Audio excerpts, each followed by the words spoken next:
지난주 AS 거리가 있다고? 뭐였죠? 네, 저희 지난주에 그레이스 오퍼, 어메이징 그레이스 편에서 곽 작가님이 실수하신 게 있었죠? 네, 제가 사죄를 해야 되겠네요. 곽 작가님 같은 덕후도 실수를 하시네요. 제가 미군 구축함, 이지스함 중에 호포호가 미군 여군 이름을 딴, 여자 이름을 딴 전투함으로서는 최초다라고 아주 자신있게 말씀을 드렸는데, 네. 그거에 대해서 의심과 다른 자료를 최 팀장님께서 제시해 주셨음에도 불구하고, 네, 끝까지. 네, 제가 끝까지 제 자료에 달라붙어 있었는데. 네, 덕후라면 그 정도 본전이 있어야지.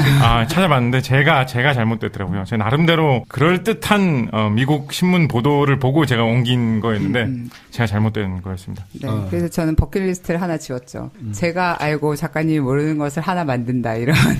그래서 답은 뭔가요? 제가 맞았어요. 그 간호장교 이름 딴, 네, 맞습니다. 그게 최초의. 네, 2차 대전 고 무렵에 나왔던 배가 전투함 중에 제일 먼저 여자 이름을 딴 배였고, 그레이스 하퍼 함도 뭐 비교적 초기에 여자 이름이 붙은 전투함이기는 한데 최초는 아닌 것으로 확인이 되었습니다. 이렇게 중요한 얘기는 아닙니다, 사실. 네, 그렇지만 어쨌든 제가 맞았다는. 최 팀장 1승. 네, 저는 일기장에 적을 만한 일이었죠. 네, 일기 안 쓰시잖아요. 네, 쓰면 꼭 적으려고요. 제가 자료를 찾아보고 의심하고 매번 의심하고 그러는데 의심병이 더더욱 깊어지게 되었습니다. 그러니까 좀처럼 잘 안 틀리시고 진짜 리서치에 약간 황제 이런 분인데. 이래 인간이시니까요. 네. 인간은 틀릴 수밖에 없습니다, 때로는. 전 좀 안심이 돼요. 자, 우리 앞부분에 이제 지난번에 과학하고 앉아있네였던가요? 얘기 드렸지만 100셀 배터리. 네, 저희가 5주간 이제 4주 남았습니다. 네. 이번 주 합쳐서. 100셀 배터리에 대해서 건전지에 대한 얘기를 해야 되는 상황이기 때문에. 그렇죠. 오늘 곽 작가님 오셨으니까 혹시 건전지에 대해서 알고 계시는 게 있으십니까? 건전지에 대해서 알고 있는 거 글쎄요. 제가 예전에 PC통신 시절에 닉네임을 건전지라는 닉네임을 잠깐 사용한 적이 있었는데. 이건 굉장히 중요한 얘기인데. 네. 그다지 뭐 중요할 것 같진 않네요. 어째서요? 그냥 좀 뭔가 몸이 건조하면서도 남들이 좀 안 쓸 것 같으면서도 좀 입에는 쉽게 달라붙는 이름 뭐 이런 거 생각하다 보니까. 인간 건전지가 지금 여기 계십니다. 많이 쓴 닉네임은 아닌데 저는 예전부터 닉네임 내지는 뭐 아이디 이런 거를 캐릭터라는 것으로 쭉 사용을 해왔었는데 잠시 한글로 꼭 써야 된다. 뭐 이럴 때, 그럴 때 건전지. 가끔, 한 20년 전에 썼던 적 있었습니다. 참 이상한 우연이네요. 그러게요. 갑자기 물어보셨는데, 제가 뭐 말할 거리가 없었으면 어쩔 뻔 하셨어요. 아니, 저는 이런 얘기가 좋습니다. 네. 저희가 지난주 건전지에 대한 방송에 2가지 AS를 할 게 있는데, 하나는 저희가 그때 이제 너무 예쁜 심슨 디자인에 대해서 얘기를 했었는데요. 그건 지금 현재는 시중에서 구하실 수 없다고 합니다. 네, 한정된 기간에 나왔던 한정판이었고요. 우리가 저 비싸게 팔 수 있는 거냐? 나름 희귀템이었죠. 우리가 비싸게 팔까요? 가능하지만 또 아니요, 제가 가질 건데요. 그리고 좀 보기 안 좋죠. 공짜로 얻은 흉한 건데. 행동이죠. 네. 그래서 이제 지금은 그 심슨 배터리를 구할 수 없지만 사실 뭐 건전지라는 게 겉에 보이는 물건은 아니니까요. 품질이 좋은 100셀 배터리를 안에 잘 넣고서 사용하시면 될 것 같고요.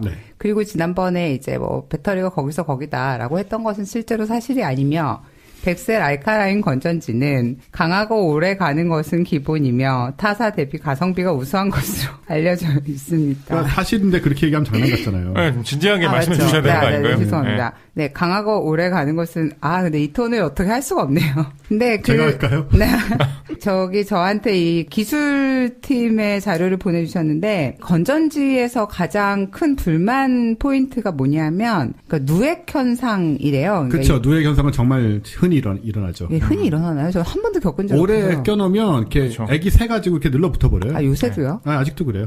저 되게 어렸을 때 좀 본 적 있어요. 리모컨 이렇게 끈끈해지는 아직도 그런 경우가 있어요. 네, 그래서 이게 이제 안전 링을 삽입을 해서 그 외부 쇼트로 인한 누액 현상을 방지하는데 이게 이제 국내 최초로 개발된 이런 기술이라고 해서 이제 안전성을 좀 그러니까 높이는 이런 기술적인 혁신이 있었고 그리고 무카디뮴 건전지로 안전하게 사용 가능한 이런 건전지를 개발을 하셨다고 합니다. 네, 근데 이 누액이죠. 수는 물은 아니니까. 네네네. 누액은 정말 흔하게 일어나기 때문에 이게 안 일어나면 사실 굉장히 여러모로 유리해요. 네. 그리고 기계 자체도 손상을 입히고. 아기들이나 애들 키우는 집에서도 뭐 훨씬 더 안전하고 좋겠죠. 아, 그렇죠. 그런 거 나와 있으면 애들 막 핥아먹 훌륭한 하는 애들 있잖아요. 아무래도 화학 이제 물질이니까 좋지는 않을 것 같고 사실 제가 백셀 건전지를 굉장히 많이 썼어요. 아 진짜요? 이제 와서 하는 말 아니에요? 아닙니다. 실제로 굉장히 제가 배터리를 많이 쓰는 사람이거든요. 어떤 분야에서 주로 사용하십니까? 굉장히 일단 지 앞에 이 기계도 녹음기도 야외 나갈 때 이제 배터리 6개, 8개인가 들어가는 그런 물건이고 뭐 그런 식으로 제가 배터리를 꽤 많이 쓰는 사람인데 대형 고객이네요. 예, 제가 좀 뭐라 그래야 돼요? 큰손 배터리계 큰손. 예, 그런 사람인데 마트에 가면 뭐 몇십 개씩 사놓고 그래요. 네. 근데 백셀을 제가 좀 자주 사서 썼습니다. 왜죠? 그건 당연히 강하고 오래가면 물론 안정린 삽입으로 외부 쇼트 및 누액을 방지하는 그런 배터리이기 때문이죠. 아 그렇구나. 그리고 저 편의점 가면 네. 또 많이 썼고. 아니 근데 제가 얼마 전에 동생 집에 갔다 약간 충격을 받았는데 조카들 있잖아요. 그 책상 위에 조카 신발이 있고 그게 이제 책상 위에? 네, USB 포트에 꽂혀서 신발을 충전하고 있는 거예요. 그러니까 신발에 불 들어와야 되니까 그 신발을 충전을 하고 있어서 와 진짜 이 뭐라고 해야 되지? 그러니까 모든 것을 다 충전하고 막 모든 게 다 전자기기화 돼가고 있는데 근데 이제 생각해보면 충전하는 게 되게 편할 것 같이 생각되지만 급하게 써야 될 때는 사실 꼭 그렇지는 않잖아요. 건전지 그냥 사는 게 훨씬 편할 때도 되게 많고 그래서 이제 건전지의 종류에 대해서 오늘의 건전지 상식은 건전지의 종류에 대해서 잠깐 설명을 드리려고 하는데요. 네. 건전지의 종류는 크게 1차 건전지하고 2차 건전지로 나뉜대요. 그러니까 1차 건전지는 우리가 그냥 한 번 쓰고 버리는 일회용 건전지들. 그러니까 우리 백셀, 뭐 E사, D사 이런 게 이제 네네. 우리가 흔히 보는 건전지. 네네. 그런 게 1차 건전지고 2차 건전지는 충전해서 다시 사용할 수 있는 그런 건전지들. 그럼 건전지라고 그런 어떤 전지들을 말하는 거죠. 통상 1차 전지, 2차 전지라고들 흔히 많이 말을 하지 않나요? 네네, 맞습니다. 예. 네. 그리고 1차 전지는 다시 망간과 알카라인유로 나눌 수 있다고 합니다. 네. 그런데 망간 건전지는 알카라인 전지보다 가격이 많이 저렴한 편인데 이건 이제 전력 소모가 일정해서 손전등, 리모컨, 시계, 계산기 이제 이런 식으로 전력 소모가 많지 않은 그건 저전력 제품에 주로 사용을 하게 되고요. 이거 뭔지 아시죠? 망간 건전지. 옛날 배터리죠, 뭐. 네네. 알카라인 나오기 전엔 다 이제 이거였으니까. 그렇죠. 네네. 그리고 그 알카라인 건전지들은 아시겠지만 저희가 지금 쓰고 있는 모든 건전지들, 네, 이런 것들은 다 이제 알카라인 건전지인데 이제 장난감, 면도기, 카메라, 뭐 음향기기 이런 거에 다 사용을 하는데 이런 것들은 꾸준히 큰 동력을 내다가 배터리 수명이 다 돼갈 때쯤에 급격하게 방전이 되기 때문에 이제 그런 높은 전압을 항상 필요로 하는 그런 고전력 제품에 사용하면 좋다고 합니다. 네, 오늘의 건전지 상식이었습니다. 어릴 때 이 알카라인 전지가 처음 나왔을 때가 아직도 기억이 나요. 그 전에는 전부 망간 전지였고. 아 진짜요? 네, 그러다 갑자기 뭐 힘세고 오래가는 알카라인 건전지라는 게 등장을 했어요. 등장을 해서 이게 이제 몇 배가 더 오래간다 이런 광고를 했었고. 건전지의 큰 손. 역시 역사도 다 깨고 있죠. 그래서 다 흥분해가지고 그때 이제 같이 팔던 때죠. 이 두 가지를. 다 알카라인 건전지를 돈을 뭐 2-3배를 주고 하고 그랬던 기억이 나고, 우리 이제 발음이 잘 안 돼도 알카리안이라고 잘했죠. 네, 왜 그러는지 모르겠어요. 에어라인 88. 에어라인은 뭐야? 에어리어 88이라고. 네. 몰라요, 이거? 저기 비행기 나오는 만화. 이런 식으로 우리 쉬운 쪽으로 발음하잖아요. 잘 모르는 말은. 스튜디오스. 그러니까 스튜디오스. 에레베스트. 영화 에일리언도 처음 나왔을 때 에어리언이라고 하잖아요. 아직도도 그래요. 에어리언. 그런 거요. 네. 그래서 아무튼 알카리안이라고 불렀던 기억이 나는데 이제는 이제 망간 전지는 거의 안 쓰는 것 같고 대부분. 네, 거의 보지 못하는 것 같아요. 네. 그리고 한 가지만 더 얘기를 드리자면 여기 백셀 측에서 저희한테 보내주신 또 상식이 하나 있는데요. 건전지 여러 회사 거를 섞어 쓰면 안 된답니다. 백셀만 써야 된다는 건가요? 당연하죠. 네. 이 힘세고 오래가는. 네. 그리고 무수은 무카디움으로 발음도 안 되네.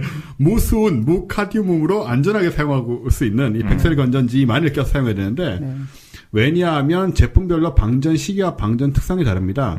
그래서 어떤 건전지는 초기에는 일정한 전압을 유지하다가 급격히 전압이 떨어지는 경우도 있고 어떤 건전지는 일정 기간이 지나면 서서히 전압이 떨어져서 다른 종류의 전지를 함께 사용하면 이제 일정한 전압을 넣는데 지장을 줄 수가 있는 거죠. 건전지 하나가 이제 먼저 방전이 된다. 그럼 다른 건전지가 그만큼의 에너지를 충당해야 되잖아요. 그래서 건전지가 과열해 터질 수도 있고 이 액이 흘러나올 수도 있고 이런 문제가 생기기 때문에 같은 회사 제품을 네. 백셀 제품만을 가득 채워놓고 사용하자. 네. 이런 얘기가 되겠습니다. 오늘의 건전지 정보 여기까지. 네, 오늘의 건전지 정보 여기까지고 다음 시간에 계속 이어지겠고요. 네, 여기에 배터리 노래 쌓이죠. 네, 뒤에 항상 나오는 5회 계속 나올 겁니다. 메탈리카의 배터리 나오고 있습니다. 굉장히 시끄러운 노래예요. 빨리 이제 박사님 2부 하실 수 있을 것 같아요. 저 그 노래 잘 몰라요. 모르시나요? 네. 안 할래요, 저는. 하기 네. 직전에 못했습니다. 네, 요 얘기는 여기까지 하고, 그럼 저희는 이제 오늘 본격적인 과학의 사람들 격동 500년으로 들어가겠습니다. 와! 언제나처럼 곽재식 작가님 자리해 주셨고요. 와! 안녕하세요, 곽재식입니다. 자, 오늘 격동 500년은 우리가 광고를 했었나요, 미리? 네, 항상 하니까요. 그죠? 네. 바로 그 유명한 아이작 뉴튼. 네. 뉴튼. 예, 이 유명한 뉴튼. 너무나 유명해서 오히려 흥미를 끌지 못할 수도 있는 인물인데, 그럼에도 불구하고 우리가 뉴튼에 대해서 생각보다 잘 좀 모르고 있는 것도 많고, 네. 프린키피아, 사과 이거밖에 모르잖아요. 그렇죠. 중력 사과. 프린키피아라는 거를 아시면 이미 많이 아시는 거 아닐까요? 프린키피아가 뭔지를 모르죠. 그러니까 프린키피아란 말만. 그렇죠. 프린키피아도 사실은 이제 긴 제목의 줄임말이긴 한데, 자, 이 뉴튼이라는 사람에 대해서 이제 곽 작가님 특유의 샅샅이 어린 시절의 흑 역사부터 시작해서 훑어가 보죠. 뉴턴은 우리가 좀 이렇게 좀 괴짜 성격이 좀 이상한 사람이다 이런 얘기도 하고 그런데 그런 측면이 없잖아 있죠. 그죠. 예. 공식적으로 남아있는 기록만 봐도. 네. 예. 천재긴 하지만 이런 사람들은 평범한 어린 시절을 보내나요? 아니면 좀 뭔가 좀 괴상한 일들을 좀 갖고 살아가고 그러나요? 이야기거리가 많죠. 네. 어린 시절부터. 일단은 출생부터 이런 이야기 하면 진짜 한도 끝도 없이 길어질 것 같은데 네. 그래도 이거 좀 얘기할게요. 그냥 이거 좀 하고 싶은 얘기니까. 저는 처음에 위인 전기라고 부모님이 사주신 게 저는 어릴 때 집에 위인 전기가 막 쫙 있고 이렇지 않았는데 제가 초등학교 1학년 때인가 2학년 때인가 부모님께서 처음 저한테 옛단 니도 위인 전기라는 걸 봐라 이러면서 처음 사주신 책을 한 권 사주셨는데 그게 뉴턴의 전기였어요. 네. 거기에 지금 제가 별 내용 많이 기억 안 나는데 기억나는 게 한 몇 군데 정도 있는데 그거 오늘 좀 돌이키면서 말씀을 드리려고 하는데 되게 그런 전기는 한없이 미화되지 않나요? 되게 그런 편이었죠. 제가 그때 읽었던 것도. 네.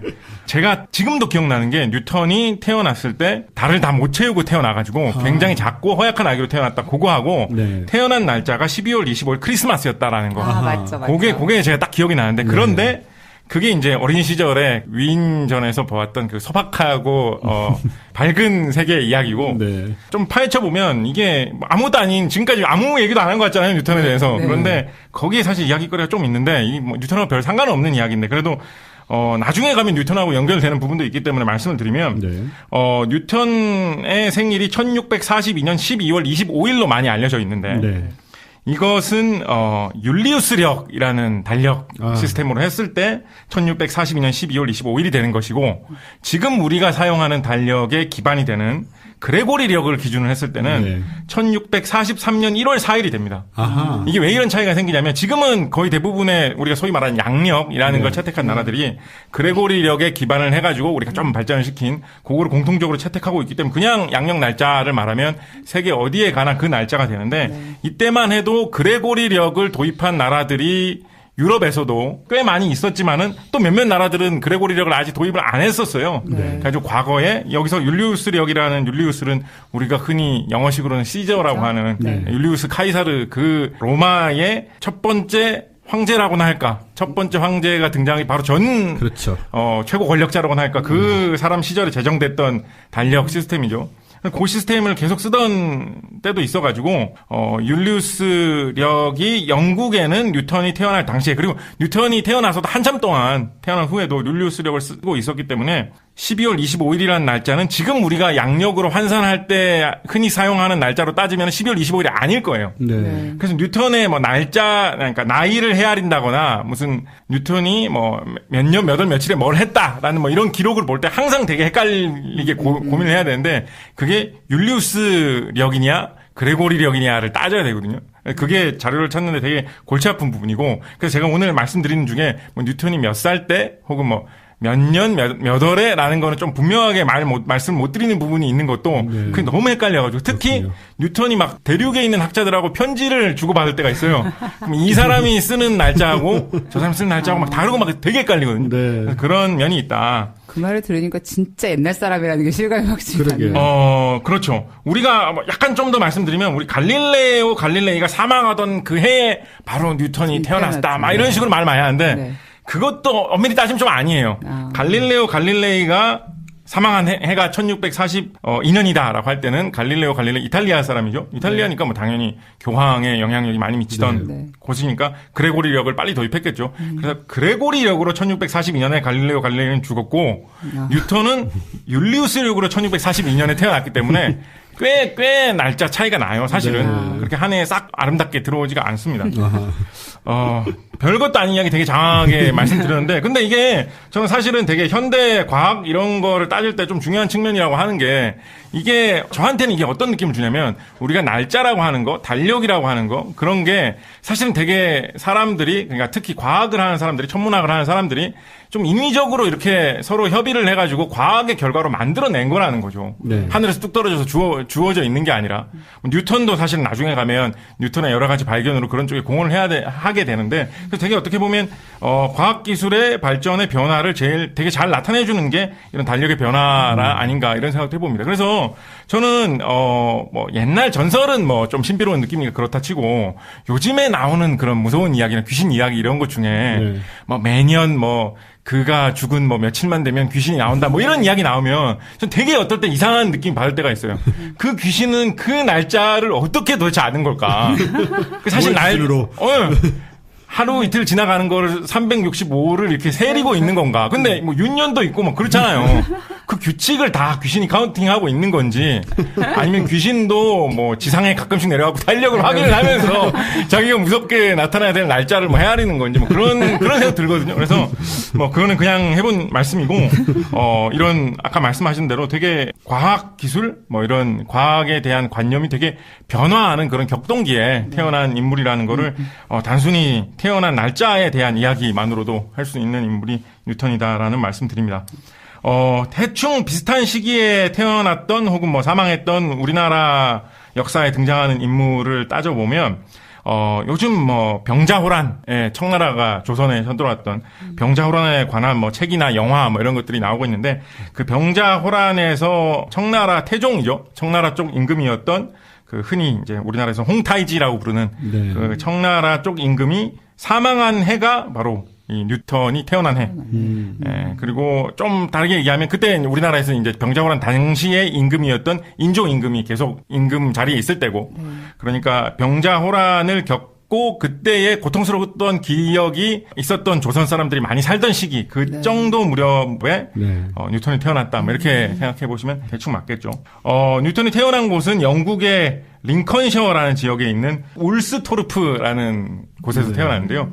이 울스토르프가 무엇으로 유명한 곳이냐 제가 열심히 조사를 해봤는데 울스토르프에서 가장 유명한 것은 이곳에서 뉴턴이 태어났다라는 사실이더라고요. 그곳에서 태어났고 지금도 뭐 농업이 좀 우세한 곳인 것 같고 그때 당시에는 뭐 굉장히 농업이 주 산업이었던 그런 지역이었고 뉴턴도 농부 집안에서 태어났었습니다. 뉴턴이 태어난 지역인 좀 더 넓은 범위의 행정구인 링컨셔 지역은 뭐 이런저런 이야기거리가 있는데 짧게 설명하고 넘어가자면 링컨셔에서 태어난 사람 중에 우리가 뉴턴 외에 되게 친숙하게 알 법한 인물 꼽으라면 마가렛 대처 전 영국 총리가 링컨셔 출신이라고 합니다. 아까 말씀드렸던 대로 뉴턴은 농부 집안 출신이고요. 그래서 부모들도 농부의 자식이라고 생각을 하면서 키웠었고, 농부 중에서도, 정말로 당시에 17세기, 그러니까 현대가 오기 한참 전이죠, 그죠? 그 시절에 전형적인 그런 농부상다운 그런 농부라 가지고, 뉴턴의 할아버지는 글씨를 읽을 줄도 몰랐다고 하고요. 뉴턴의 아버지도 뭐, 글씨를 거의 읽을 줄 몰랐다. 뭐, 모르겠습니다. 뭐, 좀 나중에 나이가 들어서는 조금 이렇게 읽는 걸 깨우쳤을지는 모르겠습니다만, 뭐, 대부분 많은 기록에서는 뉴턴의 아버지도 까막눈이었다라는 식으로 많이 나오고 있습니다. 그래서 그런 그야말로 그냥 되게 옛날 이야기 속의 그런 농부 집안에서 태어났었고요. 그런데 제법 그 농사 자체는 번창을 해가지고 상당히 좀 부유한 집안에 그런 농부로 태어났었고 뉴턴의 어머니도 비슷한 그런 농부 집안에서 좀 부유하고 좀 잘 사는 그런 집안의 그런 집안의 딸이었는데 뉴턴의 외삼촌이죠. 그러니까 어머니의 형제가 딴 사람들과는 달리 약간 좀 소위 말하는 배운 사람 쪽에 속하는 편이었어요. 케임브리지에서 대학을 나왔었고 그다음에 성직에 종사를 하는 그러니까 당시에 이제 농부들이 되게 힘들게 일하면서 막 하루하루 이렇게 고생하면서 그 1년 동안에 농사를 맨날 고민하고 하는 이런 일상생활하고는 약간 좀 다른 삶을 사는 가까운 친척으로는 뉴턴의 외삼촌 정도가 있었다. 뭐 이 정도 생각하시면 되겠습니다. 되게 역사의 변화, 격동 이런 쪽으로 좀 많이 말씀을 드렸는데 당시 영국에서도 되게 좀 격동기였습니다. 혹시 아시나요? 올리버 크로멜 좀 많이 들어보셨죠? 예. 청교도 혁명이라고 그러죠. 그쵸. 영국 역사상 거의 처음으로 임금을 폐지하고 공화국 비슷한 체제로 운영을 했던 시기가 올리버 크로멜의 치세이자 청교도 혁명의 그 영국에서 일종의 내전이 많이 있었던 시대죠. 그죠? 그 시기에 잠시 있었는데 그 무렵에 그런 활발한 와중에 뉴턴이 태어났습니다. 만약에 뉴턴이 런던이라든가 대도시에서 태어났다면 전쟁에 뉴턴의 가족이 휘말렸을 가능성도 충분히 있을 만한 그런 시대에 뉴턴은 태어났던 거죠. 그런데 굉장히 평화로운 시골 마을에서 태어났기 때문에 그런 문제는 없었고 다만 아까 말씀드렸던 대로 너무 일찍 태어나가지고 어릴 때 몸이 허약하고 굉장히 몸집이 작아서 많이 걱정을 했다. 이런 이야기들이 있습니다. 뉴턴의 어린 시절을 보면은 빼놓을 수 없는 이야기가 뉴턴의 어머니에 대한 이야기인데요. 사실은 뉴턴보다는 뉴턴 어머니의 인생이 연속극으로 우리 1일 연속극으로 꾸미기에는 어떻게 보면 더 좀 재밌는데 뉴턴의 어머니를 주인공을 해가지고 뉴턴이 결혼을 한 지 6개월 정도가 안 돼가지고 뉴턴의 아버지가 죽어버려요. 그래가지고 뉴턴은 아버지가 죽은 상태에서 이제 뒤늦게 태어나게 됩니다. 그래서 뉴턴은 자기 아버지 얼굴을 기억을 못하는 건 물론이고 한 번도 보지도 못했던 그런 사람이죠. 소위 유복자라고 말하는. 그렇죠. 그렇다 뉴턴의 어머니가 재혼을 해요. 근데 재혼을 하면서 뉴턴이 유일한 자식이죠. 재혼을 하면서 아무래도 뉴턴은 좀 재혼을 하는데, 여러모로 어려움이 되는 그런 요소라고 생각을 했든지 아니면은 재혼을 한 그 새 남편하고 결혼하기에는 뉴턴도 오히려 힘들 거라고 생각을 했는지, 뉴턴은 자기의 친정에, 그러니까 뉴턴 입장에서는 외할아버지, 외할머니 집에 맡기고, 뉴턴의 어머니는 재혼을 하게 됩니다. 근데 약간 좀, 어떻게 보면 좀 약간 뉴턴을 되게 불쌍하게 묘사하는 그런 이야기에 보면, 그걸 약간 뉴턴의 어머니가, 뉴턴을 버렸다, 이런 식으로 설명하기도 하고, 또 그런 거 한때 되게 많았잖아요. 어린 시절에 되게 그런, 충격과 그런 게 있어갖고 사람이 성격이 이상해졌다. 이런 식으로 모든 게 다 어린 시절에 부모와의 관계로 성격 다 그런 게 되게 유행했던 적이 있었잖아요. 그런 게 유행할 때 나온 책 보면 그런 식으로 뉴턴이 어머니에게 좀 버림을 받아서 성격이 좀 괴팍해지고 이런 식으로 설명하는 것도 많은데 그렇다고 하기에는 뉴턴을 그렇게 그냥 떨렁 두고 재혼한 건 아닌 것 같고요. 재산도 많이 좀 맡겨줬고 그리고 뉴턴의 외할아버지 외할머니도 뉴턴을 상당히 좀 잘 키운 편이라서 뉴턴이 되게 살갑게 애정을 느끼고 외할아버지 외할머니를 난 정말 좋아했다 이런 기록이 그다지 많지는 않지만은 그렇다고 학대를 했다거나 그런 기록이 발견되지는 않을 정도로 나름대로는 잘 지냈다고 합니다. 일단 그 시골에서 애를 공부를 그만큼 시켰으면 엄청 고생하신 그렇죠. 거 아닐까요? 어른들은 까막눈이고 그런데. 그렇죠. 그래서 어떤 사람들이 주장하는 거에 보면 이것 때문에 아마 뉴턴이 교육을 받기 시작했을 것이다. 그 아버지, 그 어머니 밑에서 그대로 자랐으면 그냥 학교에 안 가고 그냥 계속 농촌에서 그냥 농사만 했을 것이다. 근데 이 외할아버지 외할머니는 어쨌거나 자기 자식 중에 한 명을 대학에 보내본 사람이잖아요. 그러네요. 네, 그래서 뉴턴에게도 기본적인 학교 교육을 받게 한 거죠. 그렇게 해서 이제 뉴턴은 이제 최초로 좀 교육을 받기 시작했는데 그다지 되게 두각을 나타내는 학생은 아니었던 것 같아요. 그렇다고 되게 문제하거나 가르쳐도 아무것도 못 알아먹는 학생 이런 거는 전혀 아니었지만. 설마 그랬겠어요. 그런 거는 전혀 아니었지만 우리 앞서 지난 시간에 지난 시간에 그레이스 호퍼도 마찬가지고 그보다 앞서서 이야기했던 마리 퀴리 이런 사람들 학교에서 되게 엄청난 뛰어난 학생으로 모든 학생들의 부러움과 선생님의 사랑을 받았던 이런 식으로 돼 있잖아요. 뉴턴 그거하고 좀 거리가 멀었고 많은 기록에서 뉴턴이 좀 외로운 사람이었다. 외롭게 혼자 다녔다. 친구가 좀 없는 편이었다. 좀 외톨이로 지냈다. 이런 쪽의 이야기들이 좀 많이 있는 편입니다. 뉴턴 학창 시절 에피소드 중에 제가 또 유난히 좀 기억나는 게 바로 그 제가 아까 말씀드렸던 그 어릴 때 봤던 그 위인전에서 읽었던 거. 뭐가 있었냐면 뉴턴이 그 학창 시절 어린 시절에 뭔가를 만드는 거, 움직이는 뭔가를 만드는 거, 공작, 뭐 이상한 발명품 같은 거 만드는 거 그런 거에 되게 관심이 많고 그런 거에 손재주가 되게 좋았대요. 네. 그건 또 약간 의외네요.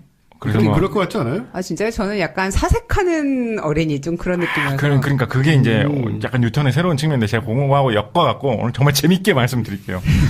예를 들면 뭐 물레방아 같은 걸 정교하게 만들어가지고 물이 흘러가는 데다가 놓으면 그게 돌아가면서 뭐 이상한 그런 작동을 한다든가 뭐 이런 걸 만든다거나 제가 어릴 때 그 위인전에서 봤던 건 그게 어린이용 위인전이라 가지고 얼마나 그게 사실인지는 모르겠어요. 제가 어릴 때 본 거는 뉴턴이 어릴 때 물이 똑똑똑 떨어지는 걸 이용해가지고 시계바늘이 그거에 맞춰서 돌아가게 하는 시계를 만들었다. 그런 걸 제가 물시계 비슷한. 네, 물시계를 만들었죠. 근데 네. 이제 물시계라고 하면 장형실 물시계 네, 이런 거 네. 보면 우리가 지금 생각하는 시계하고는 좀 다르게 생겼잖아요. 그렇죠. 근데 지금 우리가 생각하는 시계하고 거의 상당히 비슷하게 시계바늘이 돌아가는 이런 거를 그 톱니바퀴하고 줄 뭐 이런 거를 잘 연결해가지고 물이 떨어진 일정한 비율로 떨어지는 거에 맞춰서 시계를 만들었다 이런 걸 봤는데 전 그거 보고 너무 신기해갖고 저는 사실 뉴턴의 딴 업적 이런 것보다 위인전에서 그 부분이 진짜 전 제일 좋았어요. 그래서 어린 마음에 저 그때 초등학교 저학년이었는데 나도 뭐 이런 물시계를 요거하고 똑같이 막 만들어 보고 싶어가지고 네. 그 위인전에 적혀있는 내용하고 약간 그런 그림 이해를 도와주는 그림 같은 게 있었거든요. 네. 그걸 보면서 어떻게 이걸 만들어야 될까 도저히 이해가 안 가지고 뭐 주변에 아버지나 어른들한테 이게 어떻게 물시계가 되는 거냐고 막 물어보니까 되게 고민하다가 나름대로 이해한 걸 설명해 주시고 뭐 이런 기억이 나는데 그런 것도 있어요. 그 연 있죠. 하늘에 띄우는 연. 네. 거기다가 등불 같은 걸 매달아가지고 밤에 띄우면 사람들이 밤에 보면 막 빛나는 게 막 하늘 막 이상하게 쭉 뜨지 날아다니고 뭐 이런 것처럼 보였을 거 아니에요. 그래서 뭐 사람들이 깜짝 놀랐다 뭐 이런 이야기도 있고 뭐 그런 정교한 그런 거를 만드는 거 약간 그런 거에 되게 좀 관심이 많았다고 합니다. 그 뉴턴이 약간 이렇게 좀 외톨이 성격 내지는 좀 외골수 성격 이런 게 인생에 계속 끝까지 이어지는데요. 어떻게 보면 이렇게 혼자서 뭔가 만들기를 좋아하는 거 이런 성격이 결부를 지을 수 있을지 어떨지 모르겠어요. 너무 좀 전형적인 그런 스테레오타입으로 빠지는 건 아닌가 싶기도 한데 어떻게 생각하면 좀 그런 느낌도 들고 그렇습니다. 뉴턴이 그래서 학교를 잘 다녔었는데 17살, 16살 정도 됐을 때 뉴턴의 어머니가 그때는 이제 그 두 번째 남편도 죽게 됩니다. 뉴턴의 아버지가 죽고 새로 결혼한 그 뉴턴이 학교를 다니는 사이에 소프 오페라 같은 그래가지고 다시 이제 친정으로 돌아가가지고 뉴턴하고 다시 같이 살게 돼요. 아이고. 네, 같이 살게 되는데 그럼 같이 살면서 이제 뉴턴도 잘 학교 다니고 했었죠. 그런데 나이가 16, 17살 정도 뉴턴이 됐을 때 뉴턴의 어머니께서 더 이상 학교 다닐 필요 없는 것 같다. 이 가업을 이어서 지금 농사를 지어야 되는데 뭐 이거 뭐 라틴어 이런 거 배워서 뭐 하겠느냐. 뭐 이런 식으로 이제 나온 거죠. 그래서 학교를 못 다니게 되었고 아까 말씀드렸듯이 농사를 제법 크게 짓는 집이었기 때문에 할 일이 되게 많았어요. 그리고 이제 진짜 뭐 이렇게 일을 배워서 해야 되는 그러니까 몸을 써서 해야 되는 일도 많았지만은 뭐 일하는 일꾼들을 어떻게 다스릴 것인가 나오는 소출을 어떻게 계산하고 어디에 얼마 갖다 팔아야 되는 거 이런 것도 배워야 될 게 되게 많았거든요. 그래서 뉴턴의 어머니는 그때만 해도 이제 재산이 어느 정도 이제 되는 그런 농장을 갖고 있는 농장 주인이었기 때문에 뉴턴의 어머니는 뉴턴을 한테 그런 걸 잘 가르쳐가지고 그걸 잘 물려주려고 했던 거죠. 그래서 학교를 때려치라고 한 거죠.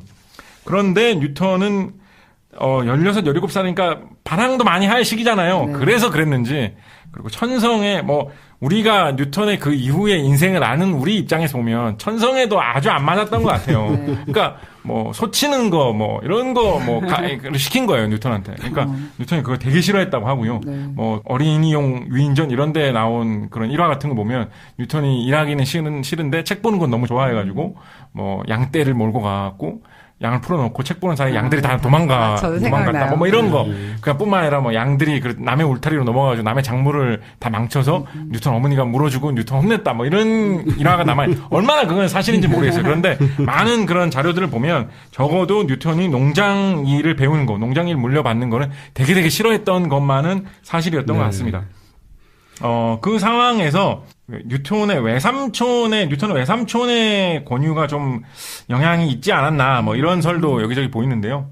그러니까 그 설을 좀 따르자면, 뉴턴의 외삼촌이 뉴턴이 그러고 있는 걸 보고, 뉴턴의 어머니한테, 뉴턴은 이런 거에 너무 침이 없는 것 같지 않냐고. 뉴턴도 나 캠브리지에 가고 좋은 거 경험 많이 했다고. 얘도 대학에 한번 좀 보내보라고. 뭐 이런 식으로 이야기를 해가지고, 우리도 좀 그런 경우 가끔 있잖아요. 부모님은 잘 이해를 못 해주시는데, 뭐, 삼촌이나 외삼촌 이런 분들하고 좀 통한다든가, 그런 겪을 때 있잖아요. 좀 비슷한 그림이었다는 생각도 들어요. 그런 식으로 해가지고, 농장에서 되게 방황하던 시기, 그 시기를 한 1년 정도 겪고, 드디어 케임브리지로 뉴턴이 대학을 가게 됩니다. 17세기에 대학을 간다는 건 어떤 일일까요? 아직도 대학을 안 가는 사람들이 있고, 그리고 한 100년 전 이럴 때만 해도 참 이 영국 같은 데도 대학 가는 수는 굉장히 소수였을 것 같은데, 그렇죠. 17세기에 대학을 간다. 이런 굉장히 어떤 선택받은 그런 상황이라는 생각은 들어요. 우리는 뭐 뉴턴 같은 사람은 당연히 가는 거니까 그런 것도 생각하겠지만, 말씀하신 대로 이제 농사도 우리가 소위 말하는 농사꾼이라기보다는 뭔가 농경인, 농장주, 네, 자장농이고, 농장주. 예, 또 그런 사람이 아니었나 생각이 되는데, 그 캠브리지로 가서 대학에서는 뭐 잘 하나요? 아까 지적해주신 17세기의 대학이 지금과는 좀 많이 다르다라는 게 정말 좀 중요한 부분을 딱 찌른 건데요. 뉴턴이 당시 대학에 딱 가보니까 딴 대학생들은, 그러니까 동기 뭐 이런 사람들이죠. 네. 그 사람들은 다 훨씬 더 부유층의 자식들인 거예요. 귀족이고 뭐. 네. 그리고 대학 생활도 되게 뭐랄까요, 좀 귀족처럼, 네. 보유층처럼 다들 하고 있는 거예요. 예를 들어서 학교를 갈 때 뭐 하인을 한 2-3명씩 이렇게 데리고 온다든가. 뭐 짐도 들고 그렇죠. 심부름도 시키고 하면서 이제 공부를 하는 뭐 그런 분위기인데다가 대학생으로서 즐기는 여흥 뭐 이런 거에서도 돈을 막 펑펑 쓰고 그런 시기인데다가 대부분 교육을 시키고 싶어하는 그런 집안에서 자식들을 그렇게 대학으로 보냈기 때문에 대학에 오는 나이도 되게 일렀어요. 뉴턴은 한 뭐 18살 뭐 그 정도 나이로 대학을 한, 지금 우리로 따지면 뭐 대학 가는 시기잖아요. 오히려 약간 빠르다고 할 수도 있는 시기인데 딱 맞는 시기 갔는데, 보통 그 시대의 대학으로 오는 다른 뉴턴의 동기들은 나이도 대부분 한 서너 살 뭐 이 정도 다 어렸다고 해요. 일찌감치 다들 대학, 뉴턴처럼 뭐 1년씩 뭐 소매기고 이런 거 안 하고 일찌감치 다 대학으로 오고 뭐 이렇게 했기 때문에, 그래서 뉴턴은 안 그래도 좀 그런 외톨이 성격, 좀 어울리지 못하는 성격, 그런 것이 있었는데 대학 시절에 아마도 그런 성격이 좀 더 강해지지 않았나, 뭐 이런 짐작도 해봅니다. 그런데 어쨌든지 간에 대학에서 배우는 거에서 되게 신선한 지적 자극은 굉장히 많이 받았던 것 같아요. 많은 그런 이야기들을 보면 어떤 이야기가 있냐면, 당시 케임브리지는 과학, 뭐 수학 이런 쪽에서는 좀 학풍이 다른 유수의 유럽 대학들에 비해서는 지금 우리가 생각하는 것과는 다르게 약간 좀 뒤처져 있는 편이었다고 합니다. 오히려 지금 우리가 말하는 뭐 인문학이라든가 성직자들을 길러내는 신학 뭐 이런 계통에서 오히려 좀 두각이 있었고, 과학, 수학 이런 분야에서는 아주 뭐 되게 뒤처진 대학은 아니었지만은 뭐 그런 최고 수준, 지금 우리가 케임브리지 하면 떠올리는 그런 수준이라고 하기에는 굉장히 차이가 많이 있었다고 하는데, 그래서 뭐 어떤 기록에 보면은 그때 당시 케임브리지에서 가르치던 것은 고대 그리스 시절에 아리스토텔레스가 남겨놓은 과학에 대한, 자연 철학에 대한 그런 문헌들을 그냥 읽고 암기하고 뭐 이런 거에 지나지 않았다, 뭐 이런 식으로 말하는 그런 기록도 있을 정도로 좀 되게 처져 있었다고 합니다. 그런 상황에서 뉴턴은 그런 것들을 다 어느 정도 익히고, 한편으로는 대학에서 접할 수 있었던 다른 학문 이런 길을 통해 가지고 유럽에서 유행하던 훨씬 더 좀 최신의 학문을 스스로 좀 접하기 시작했던 거죠. 당시에 뉴턴보다 조금 더 앞서서 활동했던 대표적인 유럽의 학자로 막 데카르트 뭐 이런 사람들이 있거든요. 뭐 데카르트 뭐 나는 생각한다, 뭐 고로 존재한다, 뭐 그것도 유명하고, 뉴턴하고 직접적으로 연결되는 거는 우리가 중고등학교 가면은 이렇게 X축, Y축 해갖고 1사분면, 2사분면, 3사분면, 4사분면 해갖고 좌표축을 그려놓고 뭐 거기에서 뭐 이렇게 그림을 그려서 뭐 기하학적인 그런 걸 하고 뭐 이런 거 배우잖아요. 데카르트가 거를 창안한 주요한 인물 중에 한 명이죠. 그 좌표계 시스템을. 그래서 영어로는 뭐 영어 아니고 다른 유럽어에서도 그런 식으로 많이 말합니다만, 그런 식으로 우리가 흔히 생각하는 좌표계, 직교 좌표계라고 하는 그 좌표계를 카테시안 코디네이트라고 하죠. 여기서 카테시안이라는 거는 데카르트에서 대는 관사니까 진짜 의미가 있는 부분은 카르트 부분이거든요. 카르트적인 이런 뜻이죠. 카테시안 코디네이트의 창시자가 데카르트다라고 할 수 있는 정도로 데카르트가 상당히 선진적인 수학 뭐 이런 거에 대한 것을 한참 창안해가지고 그런 쪽으로 좀 최신 과학계는 동향이 있었는데, 케임브리지는 거기서 약간 뒤처지고 있었지만 그래도 케임브리지라는 그 관문을 통해서 뉴턴은 그런 것에 대한 열망 이런 게 생기기 시작해갖고 자기 스스로 이제 그런 책을 구해서 보고하면서 좀 최신 과학에 대해서 점점 눈에 뜨고 뭐 그랬었던 것이죠. 그렇게 하면서 이제 우리가 생각하는 과학자, 굉장히 수학의 밝은 학자로서 뉴턴이 점점점 자리 잡아 나가는데요. 한편으로 그러면서 뉴턴의 그 약간 괴팍한 성격 내지는 그 외골수 성격 이런 것도 점점점 강해져가지고 그 무렵쯤이 되면 뉴턴이 약간 제 느낌에 좀 어떻냐면 좀 사람이 좀 신경질적이고 조금 어떻게 보면 좀 독선적이랄까? 좀 화도 좀 잘 내고 약간 좀 그런 성격의 인물로 특히 젊은 시절에는 좀 이지 않았나 뭐 이런 느낌을 저는 많이 받았어요. 제가 좀 재밌는 자료를 하나 가져왔는데요. 이게 2012년 1월달 파퓰러 사이언스 잡지에 보도됐던 자료인데 참 유명한 사람이 되면 이런 게 안 좋습니다. 뉴턴이 반성문을 이제 쓴 게 있어요. 아, 네. 그러니까 이게 뭐 잘못해갖고 반성문을 제출한다고 쓴 건 아니고 좀 종교적인 의미로 자기가 잘못한 게 있을 때마다 한 줄씩 쓰고 기도하면서 반성하고 뭐 그런 목적으로 썼던 반성문이 있는데 그게 남아있던 기록이 수집이 된 거예요. 아이고. 수집이 된 거예요. 개인적인 그런 참회의 이야기가 다 실려 있는 거잖아요. 예. 그래서 뉴턴이 이제 대학에 들어가가지고 한참 공부하던 시절에 쓴 건데, 이게 그런 뉴턴의 욱하는 성격? 좀 약간, 어떻게 보면 좀 무섭기도 한 성격? 그리고 되게 신경질적인 성격? 이런 게 좀 드러나는 자료지 않나 싶어가지고, 제가 그 중에서 좀 몇 개만 뽑아가지고, 제가 번역을 제가 해서 한번 읽어드려 볼게요. 뉴턴이 자기가, 이거 내가 죄진 것 같다라고 할 때마다 한 줄씩 쓴 거예요. 네. 집을 불태워버리겠다고 어머니와 아버지를 윽박질렀음. 교회에서 사과를 먹음. 그건 뭐 어떤 사람들이 죽기를 바랬음. 아유 세다. 여러 사람과 싸움. 에두아르드 스토어러로부터 체리를 훔쳤음. 내가 안 그랬다고 거짓말까지 함. 어머니로부터 자두와 설탕을 뜯어냈음. 도로시 로즈를 늙은 말 같다고 욕했음. 너무 많이 먹었음. 어머니에게 짜증냈음. 동생에게 짜증냈음. 신에 대한 것보다 돈과 욕망에 더 마음이 가 있음. 또 그랬음. 또 그랬음. 약간 이런 캐릭터예요. 네. 어떻게 보면 조금 위험한 성격이기도 하죠. 요즘 우리 기준으로 보면. 정말요? 저 정도도 안 하는 사람도 있나요? 근데 저렇게 구체적인 마지막에 욕망 그런 걸 다치더라도 뭐 사람한테 욕하고 뭐라고 그랬죠 앞에? 체리를 훔치고 뭐 그런 거. 근데 약간 모르겠어요. 막 사람 때리고 다니고 막 이런 거는 약간 좀. 그럼 우리가 흔히 생각하는 뉴턴의 이미지하고도 조금 떨어져 있고. 네. 그런데 계속 보면 막 때리고 다니는 것까지는 아니더라도 약간 그런 신경질적인 모습, 그런 되게 천재적인 그런 발상 그런 거에 또 한 측면으로는. 약간 좀 신경질적인 모습 이런 것도 뉴턴의 한 모습이었던 것만은 사실이었던 것 같습니다. 네. 그렇게 하면서 뉴턴은 케임브리지에서 차근차근 학문을 쌓아 나갔고요. 어떤 최신의 과학, 최신의 수학 이런 거에 대해서도 좀 많이 알게 되었고 특히 당시 뉴턴이 한참 이제 대학에서 공부를 할 무렵에 루카스라는 영국의 한 의원이 기부를 해가지고 케임브리지 대학에 교수 자리를 하나 만들어서 루카스 석좌 교수 그렇죠. 내가 주는 돈으로 연구할 수 있는 명예직을 하나 만들어서 그 사람한테 돈도 주고 지원도 해주고 하면서 수학자로서의 어떤 대접 이런 거를 받게 해줘라 라고 하면서 기부를 하면서 루카스 수학 석좌 교수라는 자리가 케임브리지에 생겼습니다. 그래서 그게 뉴턴이 한참 이제 대학을 다닐 때 그게 처음 생겼는데 지금까지도 케임브리지에서는 계속 이어져 내리고 있어요. 1대 교수, 2대 교수 뭐 이렇게 하면서 우리가 지난 시간에 언급했었던 인물로는 그 컴퓨터의 발전사에 있어서 컴퓨터가 등장하기 훨씬 전에 큰 공헌을 했었던 찰스 베비지 뭐 이런 사람도 루카스 수학 석좌 교수였고 뭐 최근에 우리한테 친숙한 인물로는 뭐 스티븐 호킹 그렇죠. 이런 사람도 루카스 수학 석좌 교수였는데 이름이 똑같아요. 아이작 바로우 교수가 1대 루카스 수학 석좌 교수였는데요. 이 교수가 강의를 하는 수학 강의를 아이작 뉴턴이 들으면서 상당히 좀 수학에 빠졌고 많은 영감을 받고 실제로 나중에 뉴턴이 연구했던 내용을 보면 아이작 버로우의 연구에서 이어지는 것들이 제법 있습니다.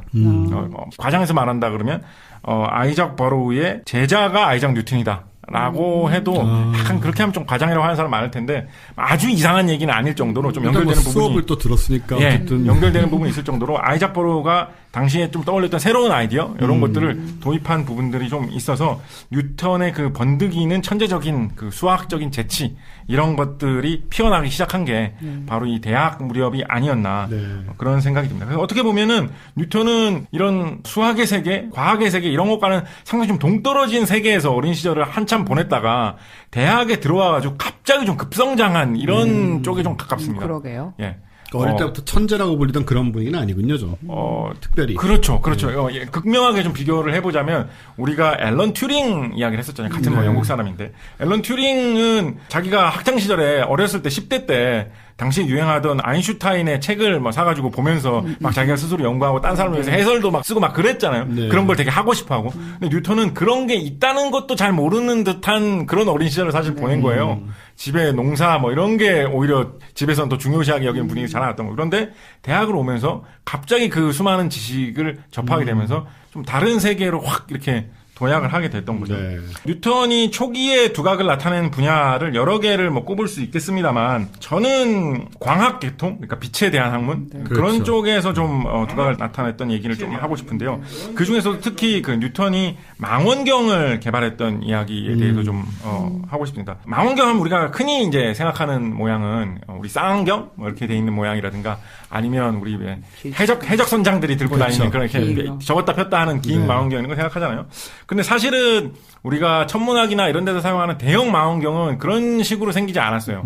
우리가 해적들이 들고 다니는 망원경은 보통 렌즈를 2개를 달아가지고 우리가 안경에 사용하는 것 같은 렌즈, 돋보기에 사용하는 렌즈, 그런 거를 이제 2개 또 혹은 뭐 그 이상을 달아가지고 그걸로 이제 물체를 확대를 해서 보는 그런 방식인데, 지금 우리가 사용하는 천체 망원경 중에 큰 것들은 그런 방식을 사용하지 않거든요. 자. 대형으로 만드는데 여러 가지 좀 어려움이 있다든가 그 외에 다른 좀 기술적인 문제들이 있어가지고.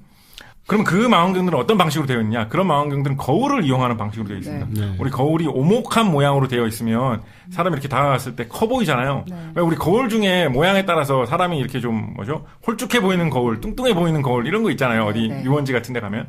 그럼 거울이 뚱뚱해 보인다는 건 사람을 그만큼 퍼져 보이게 한다는 거니까 거울을 그 모양으로 잘 만들면 어떤 물체를 더 확대돼서 보이게 할 수 있겠죠. 그래서 그 원리를 이용을 해가지고 만든 망원경을 반사 망원경이라고 하는데, 뉴턴이 대체로 반사 망원경을 세상에서 제일 처음 만든 사람으로 불리웁니다.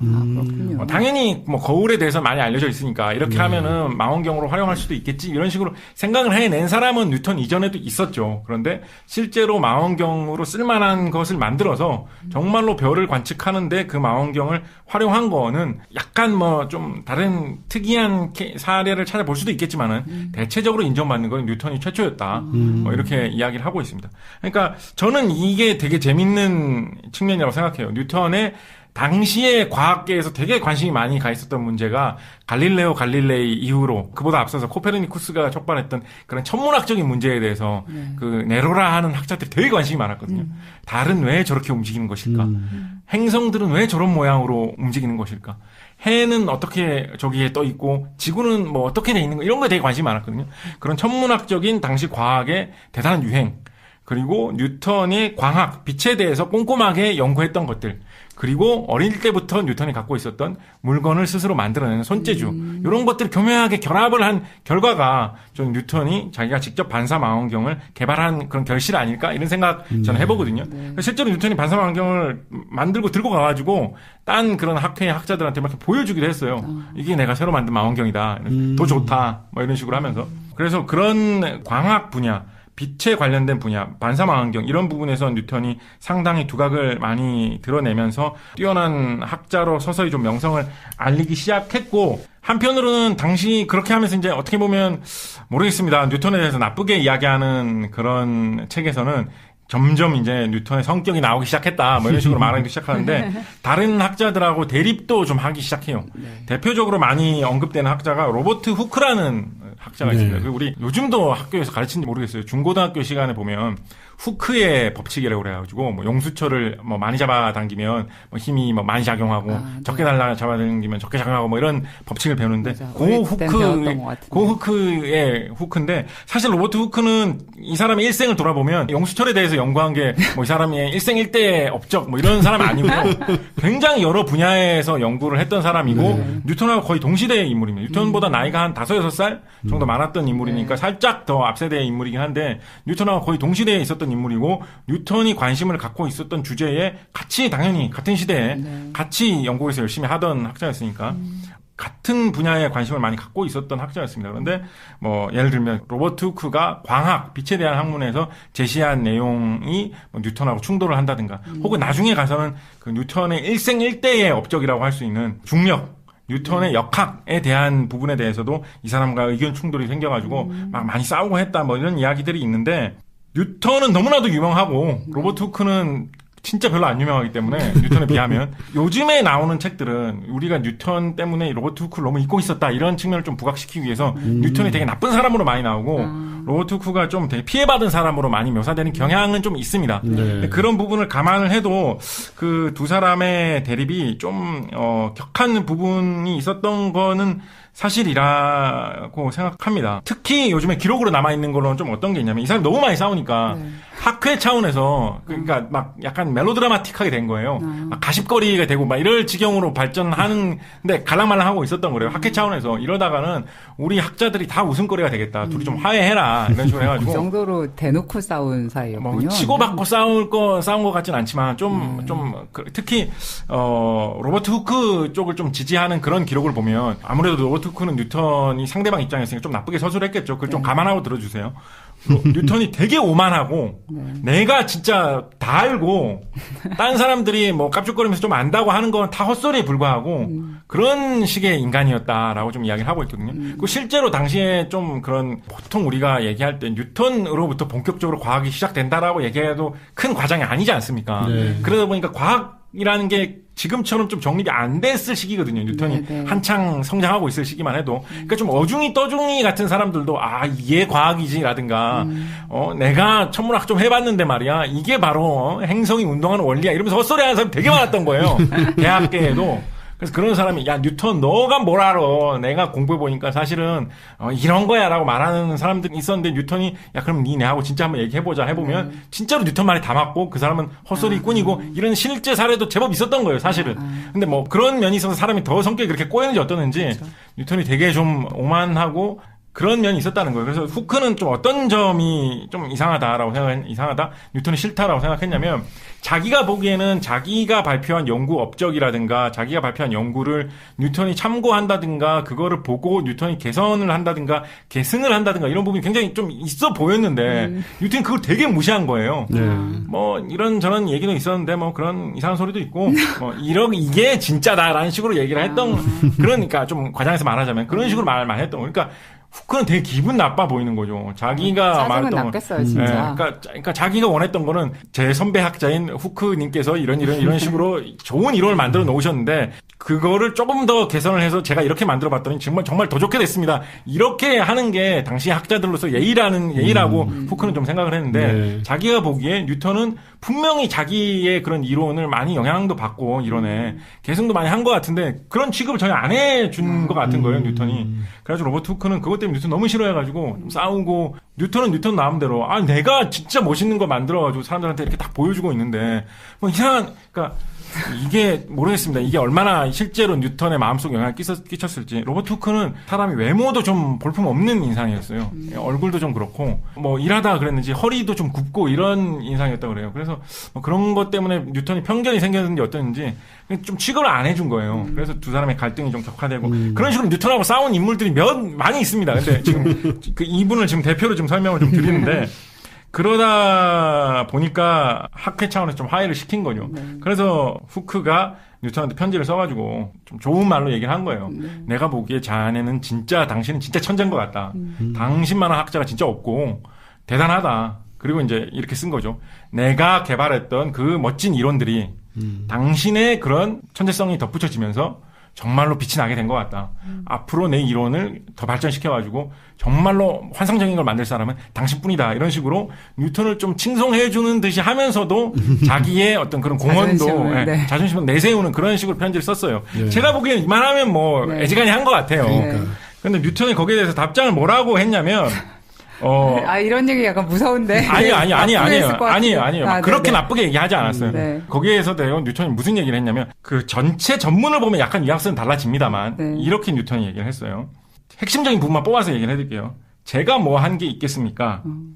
제가 남들보다 더 멀리 보았다면, 거인의 어깨 위에 서 있었기 때문입니다. 이거 되게 유명한 말이죠. 저기서 나오는 말이군요. 그 말을 했어요. 그래서 요즘에는 흔히 이 부분이 뉴턴이 되게 겸손하게 이야기를 한 거다라고 이야기를 많이 하는데 지금은 그러니까 이건 주류 학설은 아닌 것 같아요. 제가 보기 제가 여러 주장들을 살펴봤는데 그렇지만은 일부 학자 그리고 뉴턴 되게 싫어하는 사람들 그런 사람들 있잖아요. 우리가 지금까지 배웠던 거 틀렸어. 뭐 이런 얘기 하는 거 좋아하는 사람들 있잖아요. 너는 지금 주류학계 그거에 세뇌돼 갖고 세계 이면을 못 보고 있어. 사실은 말이야. 이런 식의 맞아. 다른 이야기 좋아하는 사람들 뭐라고 얘기하냐면 우린 달에 안 갔어. 뭐 이런 사람. 이 부분에서 뉴턴이 거인의 어깨 위에 서 있었기 때문입니다라는 이 표현을 쓴 거는 정말 그런 전설적인 학자들, 아리스토텔레스, 뭐 갈릴레오 갈릴레이 이런 학자들을 이야기하면서 거인들이라는 표현을 썼다는 거예요. 왜냐하면 후크라는 학자는 어쨌거나 자기하고 경쟁하는 그 정도 관계였으니까 거인이라고 했을 때 후크가 딱 떠오른 그런 어감은 아니었을 거란 말이에요. 그래서 자기를 겸손한 척하면서 사실은 후크를 완전히 무시해버린 거예요. 네가 너한테 내가 뭐 계승하고 자시고 한 게 아니라 위대한 그런 뛰어난 학자들이 있었고 그런 학자들을 내가 잘 계승하다 보니까 나도 좀 한 것 같다 이런 식으로 얘기한 거예요. 그래서 우리가 상식적이라보다는 뭐 일반적인 성격 내지는 좀 뭐라 그러죠? 한국에서 직장 생활 잘하는 성격 이런 성격에서 뭐라 그러죠?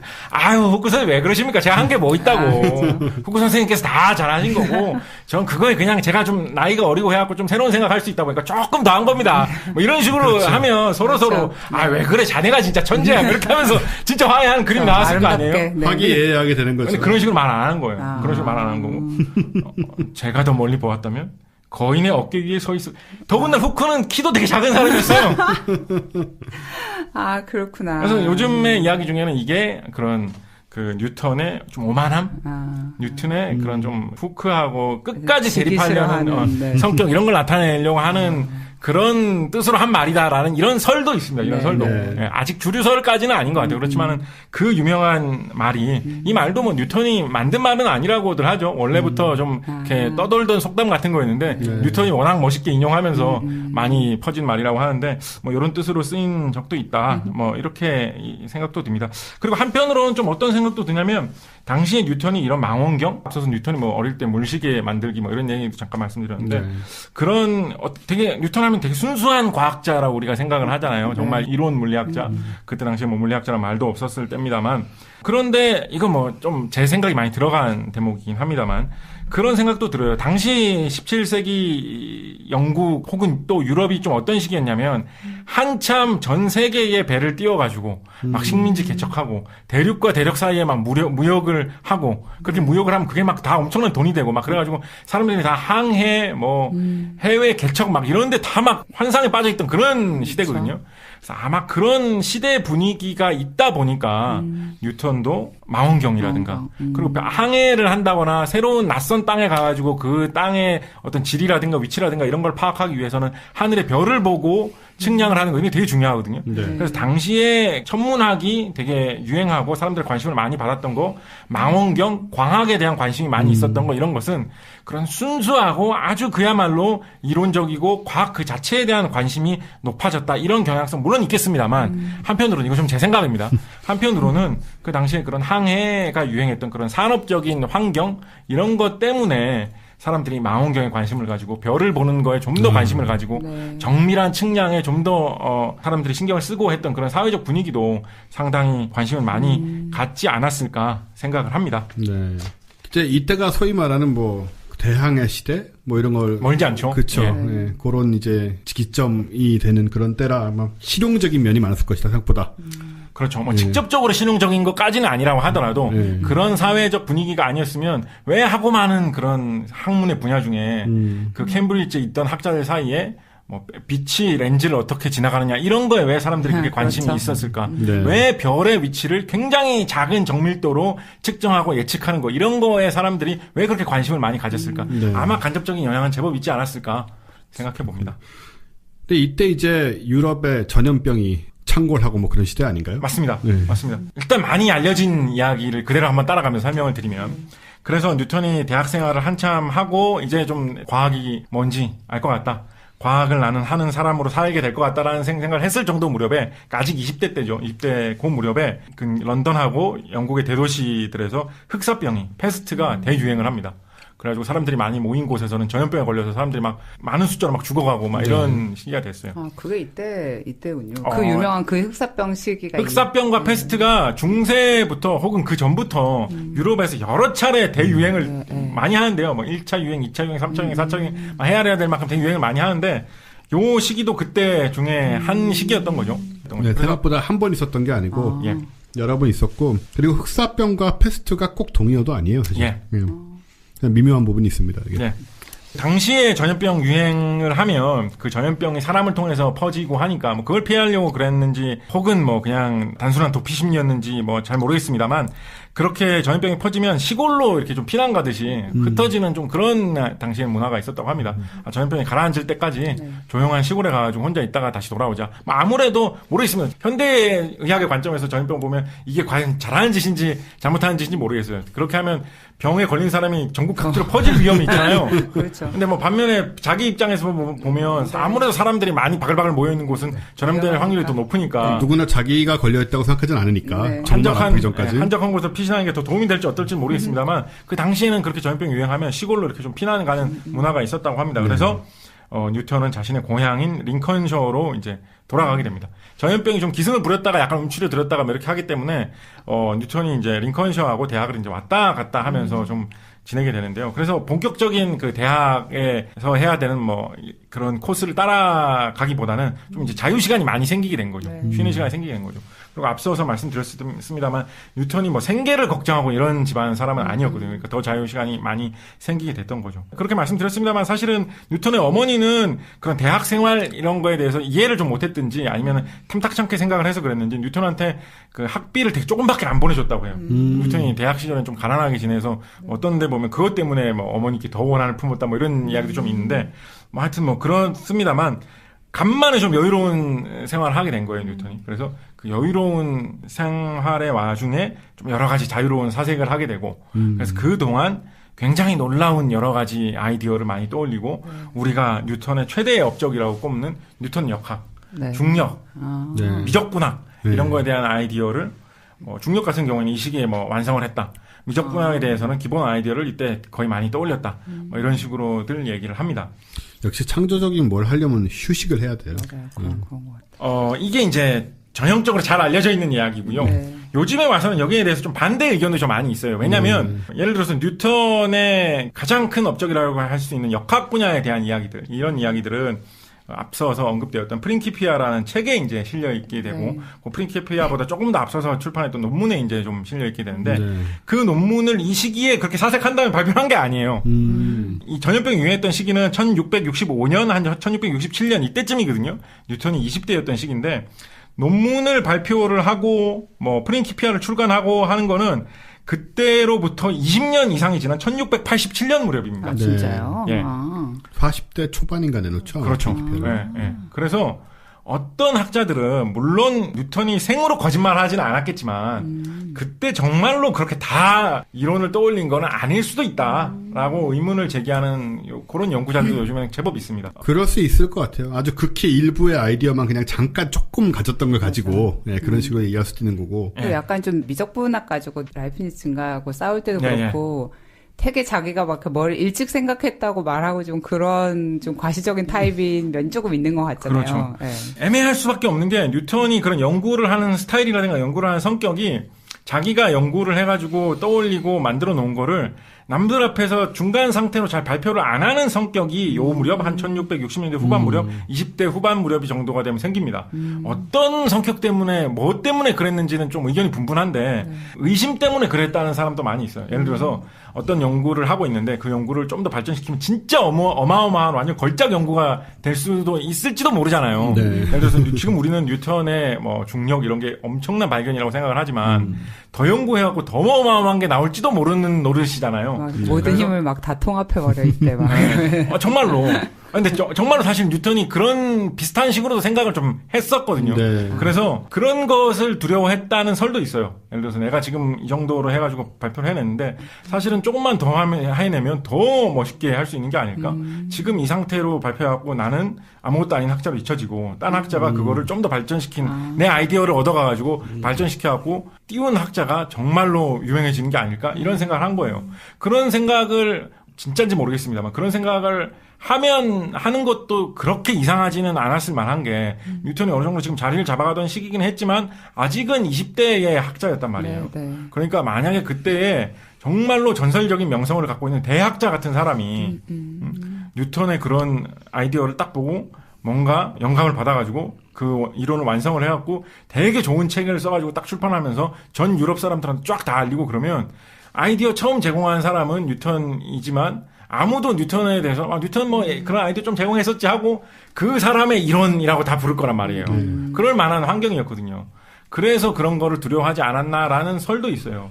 그리고 조금 짓궂습니다만 뭐 이야기를 재밌게 한 말을 맞춰보자면 우리가 로버트 후크 앞에서 말씀드렸던 로버트 후크 뭐 이런 학자들의 공헌을 좀 높이 보는 그런 입장에 선다면 로버트 후크가 사실 좀 비슷한 일을 당했다고 할 수 있거든요. 그렇죠. 뉴턴한테 아이디어를 좀 많이 준 입장인데 네. 뭐 그렇다고 뭐 로버트 후크가 학자로서 당시에 생무실을 당한 건 아니었지만 로버트 후크도 학자로서 잘 생활하고 학회 회장도 하고 뭐 이러면서 잘 지냈거든요. 왜냐면 본인은 생무실을 했으니까 그런 거 아니고. 그런데 지금 와서 돌아보면 네. 아이디어를 줬던 로버트 후크하고 아이디어에 영향을 받아서 자기만의 이론을 멋지게 제시했던 뉴턴하고의 위상은 완전히 극과 극일 정도 엄청나게 다르잖아요. 네. 그 실제로 지금 그 뉴턴의 유해가 안장되어 있는 곳이 런던의 웨스트민스터 사원인데 웨스트민스터 사원에 가면 이 과학자들의 그런 안장된 장소가 이렇게 모여 있는 네. 그 구역이 있다고 하죠. 거기에 가면 뉴턴 자리가 제일 화려하게 되어 있습니다. 한쪽 벽면을 쫙 다 차지하면서 뉴턴 막 그런 석상도 막 만들어져 있고 막 화려한 장식도 막 엄청 막 만들어져 있고 막 그런 미사 여구도 막 적혀 있고 엄청 화려하게 돼 있거든요. 딴 뭐 학자들은 좀 묘비랄까 기념물이랄까 이런 게 비슷하게 뭐 이렇게 있는 그러니까 우리가 흔히 생각할 때 떠올릴 수 있는 뭐 묘비 그 정도를 떠올릴 수 있는 사이즈로 이렇게 돼 있다면 그런 막 노벨상 받은 학자들도 그런 식으로 돼 있어요. 근데 뉴턴은 한쪽 벽면을 다 차지 막 석상도 있고 막 그렇게 돼 있거든요. 엄청 화려하게 막 무슨 왕 무덤처럼 막 그렇게 돼 있거든요.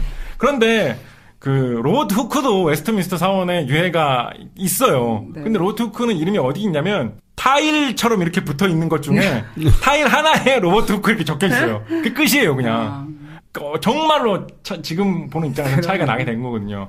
그래서 뉴턴이 자기가 그런 입장에 있었기 때문에 자기는 그런 일을 당하기 싫어서 남들에게 연구 결과를 빨리 선보이는 거를 꺼려 했던 것인지 그거는 뭐 지금까지도 뉴턴도 되게 이름난 학자로서 연구할 거리가 많은 사람이잖아요. 그래서 지금도 뭐 여러 가지 설이 많이 있는 사람입니다만 뭐 어쨌거나 뉴턴이 실제로 자기의 연구 결과를 굉장히 빨리 떠올려 놓고도 공식적으로 발표하는 걸 좀 꺼려하고 뭐 이랬던 측면이 있는 거는 또 사실이라 가지고 뉴턴이 자기가 한 말대로 상당 부분 미래의 저장에 대한 많은 아이디어를 이때 그 흑사병 유행 시기에 전염병 때문에 고향으로 돌아갔다가 왔다가 할 때 좀 놀던 시기에 그때 떠올렸을 가능성도 있기는 있습니다. 또 네, 뭐 그렇다는 말씀드리고요. 이때 뉴턴이 고향 왔다 갔다 했던 시절에 남겼던 일화 중에 우리가 모든 과학에 관한 일화 중에 가장 잘 아는 일화가 이때 사과나무. 네, 이때 사과나무에 대해서 설이 많아요. 그죠? 네. 네, 뭐 그런 적 없었다. 네, 네. 그게 뻥이다라는 설이 심지어 최근에 나온 것도 아니에요. 맞아요. 되게 옛날부터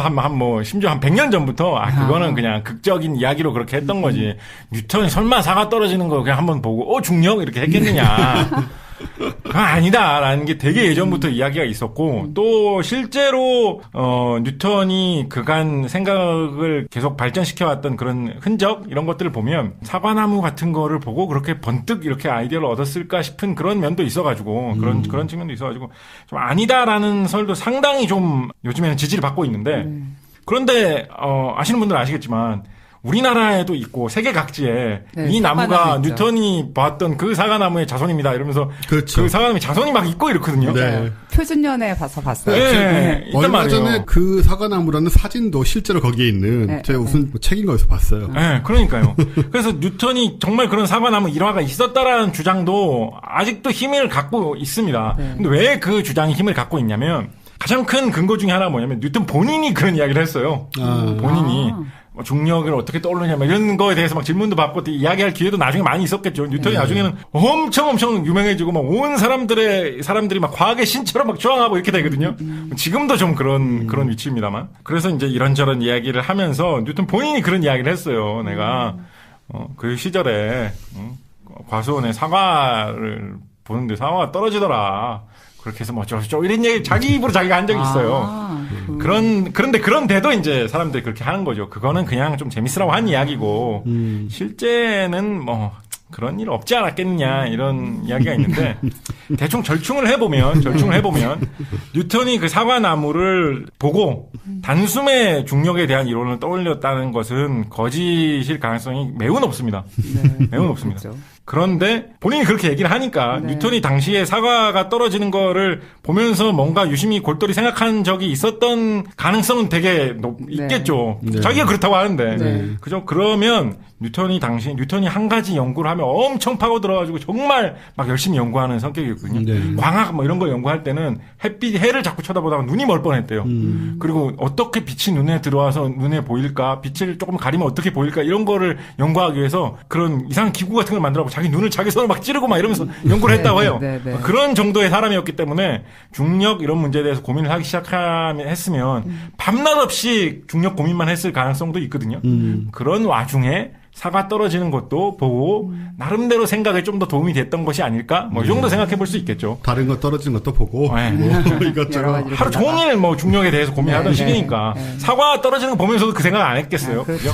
그 정도가 저는 진실에 가깝지 않을까 네. 생각을 해봅니다. 그래서 그 시기가 뉴턴이 자기가 예전 젊은 시절을 회고하면서 이야기한 자기의 수많은 뛰어난 영감들이 폭발했던 젊은 시기 20대 중반 후반 정도의 시기 그 시기였고 실제로 그때 시기에 조금 남겼던 그 흔적 기록이 나중에 이어져서 정말로 큰 연구로 발전한 것도 있으니까 그 뉴턴의 말이 빈말만은 절대 아닙니다. 네. 실제로 그 시기에 고향을 왔다 갔다 하면서 쉬면서 좋은 발상을 많이 했던 것은 사실입니다.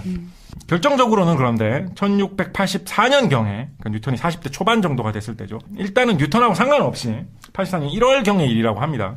아까 말한 그 로버트 후크 그 다음에 또 다른 영국의 뛰어난 학자였던 크리스토퍼 렌 그리고 우리가 지난 시간에 그레이스 호퍼 이야기를 하면서 잠깐 곁다리로 이야기했던 헨리 혜성에 대해서 이야기를 했던 헨리 이 세 명의 학자가 서신을 주고받고 서로 토론하고 하면서 본격적으로 중력 그리고 중력에 의해서 중력이 서로 주고받는 그 영향 때문에 하늘에 있는 천체들, 행성들 지구가 달이 움직이는 것에 대해서 서로 토론을 막 하는데 이때 사실 이 세 명의 학자가 서로 토론한 내용을 보면 뉴턴이 프린키피아에서 이야기한 중력의 발상과 거의 아주 근접한 이야기를 이 셋이서 하고 있었어요. 네.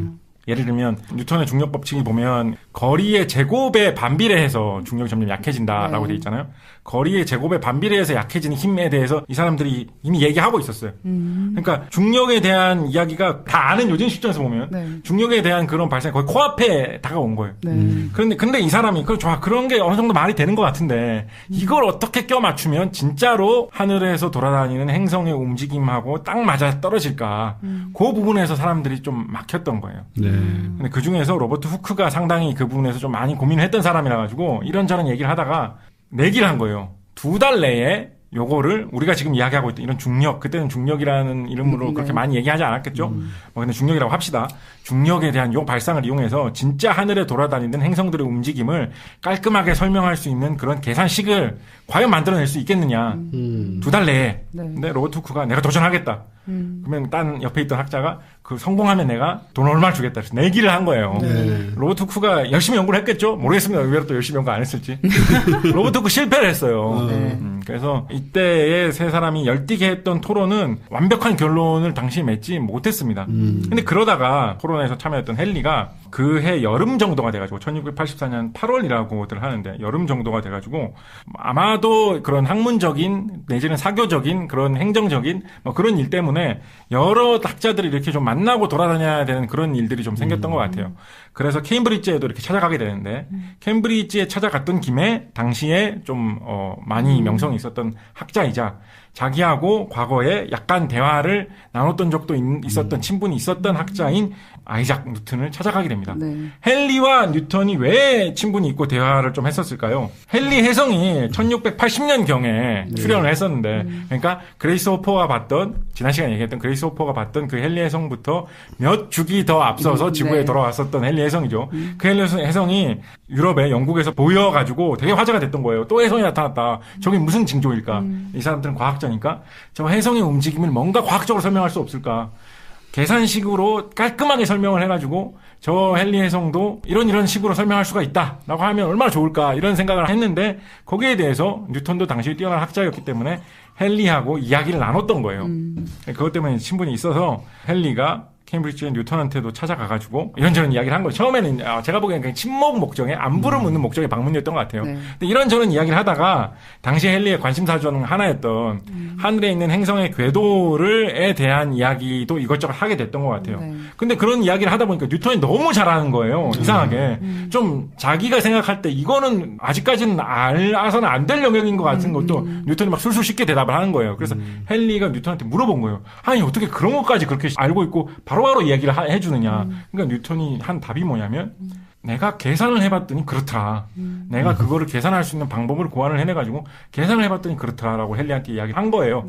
헨리가 진짜 그럼 니는 그걸 계산할 수 있는 방법을 알고 있단 말이냐라고 뉴턴한테 물어봤는데 뉴턴이 내가 어디 써둔 게 있을 텐데라고 말했는데 그때 당시에는 그거를 못 찾아냈다 그래요. 써놨던 거를. 그래서 헨리가 그러면 그걸 좀 정리를 해가지고 보여주면 진짜 세계가 깜짝 놀랄 거다라는 식으로 뉴턴을 계속 이렇게 얘기를 한 거예요. 뉴턴한테. 그리고 뉴턴이 실제로 헨리한테 장담을 했던 로버트 후크는 실패를 했던 그 내용을 이제 쓰기 시작했고 그것이 나중에 완성된 것이 바로 과학 분야에서 뭐 불멸의 명저라고 할 수 있는 우리 흔히 프린키피아라고 줄여서 부르는 원래 라틴어로 적혀 있는 책입니다. 그래서 원래 제목도 라틴어로 되어 있는데 Philosophiae Naturalis Principia Mathematica 자연 철학의 수학적 원리. 프린키피아는 원리라는 뜻이죠. 그래서 어떻게 보면 제목도 되게 화끈해요. 그냥 자기가 그런 책을 냈는데 책 제목이 그냥 원리 이런 거예요. 화끈해요. 뭐 우리 그런 생각도 우리나라 학생들이 보는 수학책 중에 제일 잘 팔린 게 정석이잖아요. 그렇죠. 잘 팔리는 책들은 제목이 이렇게 간단한가 이런 생각도 좀 드는데 그렇게 해서 드디어 프린키피아가 나오게 됩니다. 프린키피아가 나오기 전까지 좀 이야기를 약간 좀 들어보시면 알겠지만 뉴턴이 좀 의욕이 확 있었다가 또 의욕이 어떻게 보면 좀 꺼질만도 하고 좀 그런 상황이었거든요. 헨리가 이거 내면 진짜 쇼킹한 거다라면서 되게 바람을 많이 넣었다고 하고 왕립학회에 좀 공식적인 출판물로 이렇게 출판을 하려고 했었는데 당시에 왕립학회가 지금 뭐 대영 제국의 왕립학회 이러면 엄청난 권위를 가진 뭐 최고의 그런 지성들이 모이는 학회 같은 그런 느낌이 지금은 좀 들지만 이때만 해도 되게 별 볼일 없었거든요. 아까 뉴턴이 처음 캠브리지에 입학했을 때만 해도 캠브리지의 수준이 좀 뒤떨어져 있었다 이런 얘기 했었잖아요. 왕립학회의 수준은 그런 느낌까지는 아니었지만 예를 들면 옥스포드만 해도 캠브리지보다 당시 과학 분야에서는 좀 앞섰다 뭐 이런 설이 지배적이니까 그렇긴 했지만은 그래도 왕립학회가 나중에 막 그런 기라성 같은 그런 영국의 학자들이 막 득실득실한 그런 학회라는 느낌은 아니었던 거예요. 그래서 돈이 없어가지고 책 한 권을 출판할 자금이 없었던 거예요. 근데 당시에 그 왕립학회에서 무슨 책을 내려고 하고 있었냐면 제가 써왔어요. History of Fish, 어류의 역사라는 책을 내려고 하고 있었거든요. 근데 뭐 지금 뭐 프린키피아가 너무 위대한 책이다라고 우리가 다 알고 있으니까 어류의 역사라는 책을 내려고 하다가 프린키피아는 뒷전으로 밀려나서 좀 못 냈다라고 하면 되게 웃기지만 뭐 어류의 역사도 되게 좋은 책이겠죠. 좋은 주제잖아요, 사실은. 실용적이기도 하고 영국 사람들이 영국 학회에서 내는 책인데. 그러니까 섬나라잖아요. 용서는 생선 얼마나 좋아합니까? 그렇기도 한데 그래서 헨리가 자기 사비를 들여가지고 사비를 지원을 해가지고 책을 내는데도 뭐 도움을 주고 했을 정도로 그러니까 어떻게 보면 헨리는 이때 뉴턴의 그런 발상, 뉴턴의 천재적인 모습에 좀 확 빠졌던 것 같아요. 제 느낌에는. 드디어 프린키피아가 빛을 보게 됩니다. 성격도 좀 대조적인 면이 있어요. 아이작 뉴턴은 아까 말씀드렸던 대로 좀 외톨이 성격에다가 조금은 오만하고 약간 신경질적이고 그런 면인 반면에 헨리는 되게 사교적이고 좀 호쾌하고 갑부집 아들이었습니다. 헨리는 그리고 그래서 뭐 좀 돈도 좀 펑펑 쓰고 다니고 사람이 좀 구김살이 없고 그런 타입일 것 같아요. 나이도 뉴턴보다 젊고요. 훨씬. 네. 그래서 젊고 되게 뭐랄까 밝은 돈 많은 그런 인물이 어떤 되게 자기가 밀어주고 좀 이렇게 천재 좀 띄워주고 싶은 인물을 딱 본 거예요. 사실은 헨리도 뭐 어마어마한 학자입니다만 우리는 헨리 해성 이런 걸로 흔히 쉽게 헨리 이야기합니다만 헨리도 대단한 학자입니다만 그때 당시 뉴턴한테 완전히 뉴턴의 천재성에 좀 매료됐던 것 아니었나 싶습니다. 이렇게 해서 프린키피아가 출간이 되고요.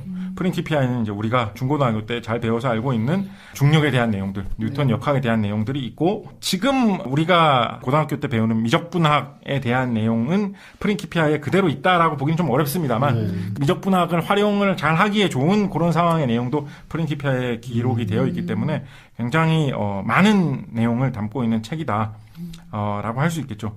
책을 좀 그야말로 좀 학술적이고 약간 좀 어렵게 쓰기도 했습니다. 또 일부러 시쳇말로 각을 잡고 좀 써서 원래가 라틴어로 써진 책이에요? 아이작 뉴턴이 자기가 직접 라틴어로 썼습니다. 그때 당시에 이미 영어로 그냥 책을 쓰는 혹은 뭐 프랑스 학자라면 프랑스어로 책을 쓰는 그런 문화가 그래도 좀 이렇게 싹트고 있었거든요. 네. 그래서 영어로 프린키피아를 썼다고 해도 뭐 그렇게 사람들이 이상했다고 생각하진 않았을 텐데 아이작 뉴턴의 성격 때문이었는지 혹은 어떤 라틴어를 표현하면 더 뭐 좋은 측면이 있었기 때문이었는지 뭐 거기까지는 뭐 제가 좀 조사가 짧아가지고 모르겠으나 라틴어로 책을 쓰면 그 유럽 지식인 전부가 읽을 수 있겠네요. 그런 측면도 있었겠죠. 네.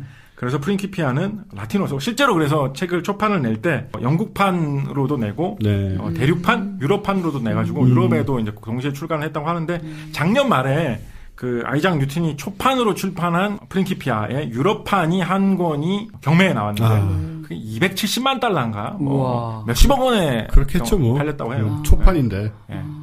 제가 쓴 책 초판도 1,000원 더 비쌀 수 있는데 이건 프린키피아잖아요. 그렇다고 합니다. 네. 말년의 뉴턴 이야기로 넘어가기 전에 뉴턴의 이런 어마어마한 업적을 왜 어마어마하고 하는가 뭐 이런 거에 대해서 이야기를 조금 안 해볼 수가 없는데요. 뭐 기술적인 이야기를 여러 가지 할 수 있겠지만 사람들이 많이들 이야기하는 게 이런 면에 대해서 많이 지적해서 이야기합니다. 뉴턴의 역학은 어떤 식으로 돼 있냐면 모든 물체가 서로 끌어당긴다.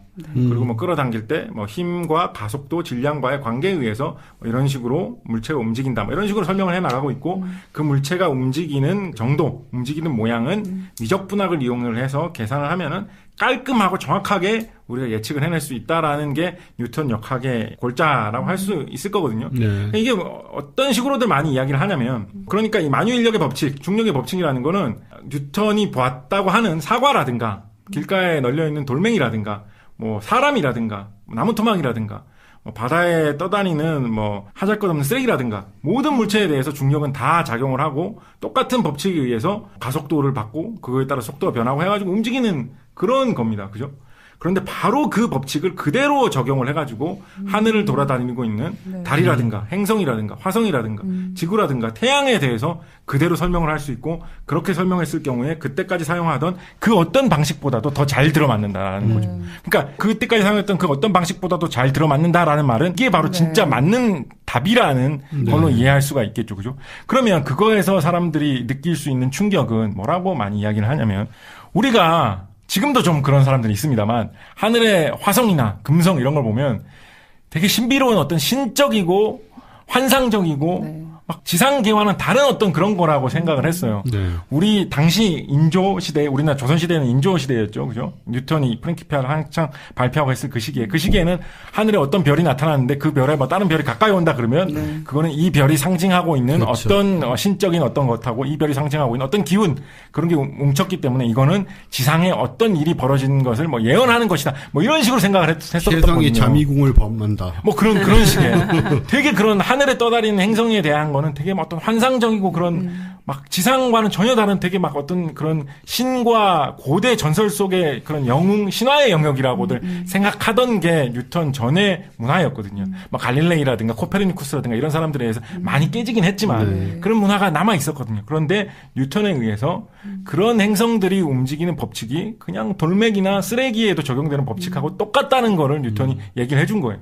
심지어 그렇게 하면 더 정확하다는 거를 얘기를 해준 거예요. 그래서 하늘에 우리가 그토록 신비하다고 생각했던 하늘을 떠돌고 있는 화성이라는 것은 하늘에 그냥 있는 굉장히 거대한 그냥 돌덩이일 뿐인 거예요. 뉴턴 이후로는.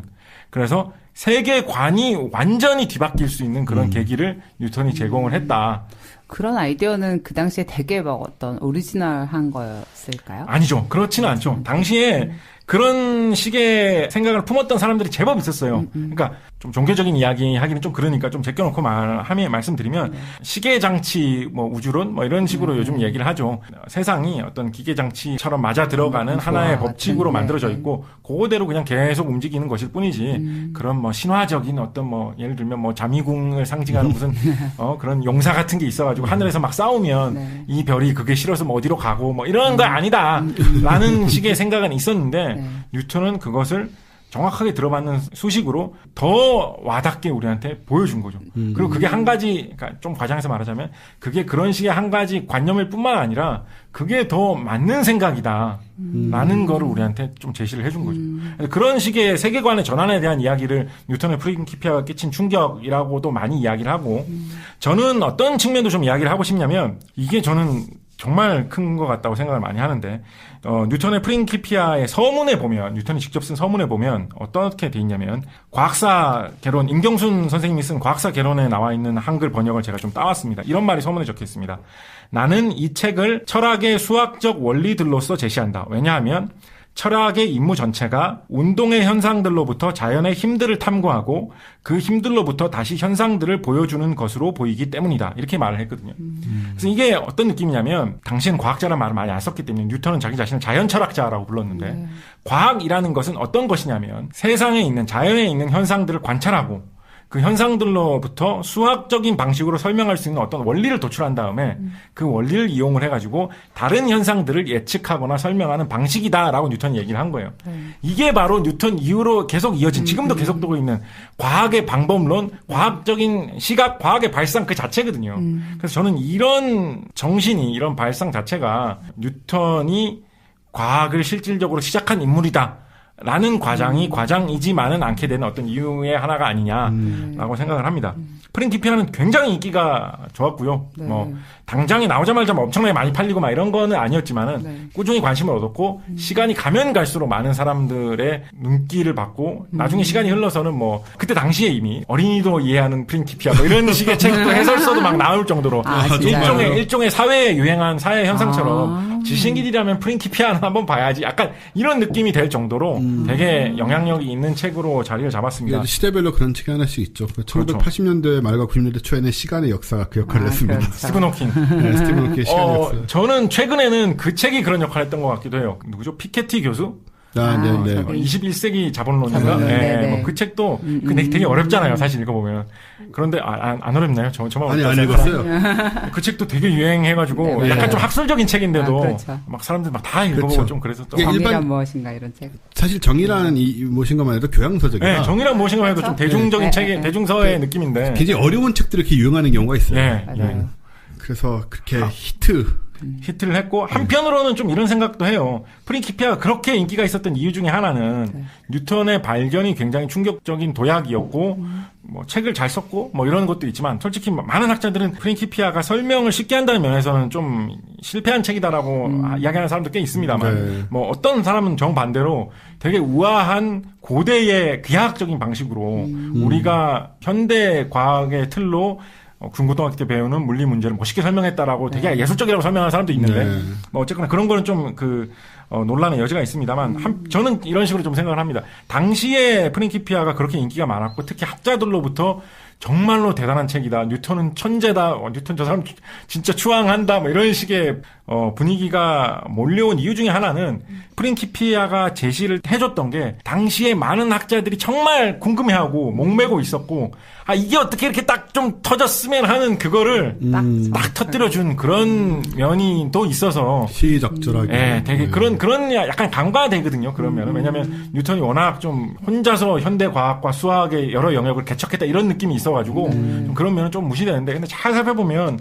의외로 그런 측면도 좀 무시할 수 없었던 것 같아요. 아까 말씀드렸던 것처럼 중력에 관한 내용은 딴 영국의 학자들도 뭐 여러 가지로 좀 논의하고 있었던 측면도 있었고 미적분학에 관한 내용은 앞서 설명드렸던 뉴턴의 스승이라고 생각할 수 있었던 말하기도 하는 뉴턴 앞선 때의 루카스 수학 석좌 교수가 미적분학의 아이디어라고 할 만한 그런 비슷한 이야기들을 좀 한 적이 있었거든요. 그리고 아까 최 팀장님 말씀하셨지만 독일에서는 라이프니츠가 뉴턴하고는 별개로 미적분학을 만들어냈고 그런 거 보면 그 비슷한 아이디어들이 좀 떠돌아다니고 있었던 거거든요. 그런데 뉴턴이 어떻게 보면 그것들을 다 통합을 해가지고 굉장히 멋있게 도약할 수 있는 방법을 딱 보여주면서 저게 저랬구나라는 저럴 수가 약간 이런 느낌을 학자들한테 딱 준 거예요.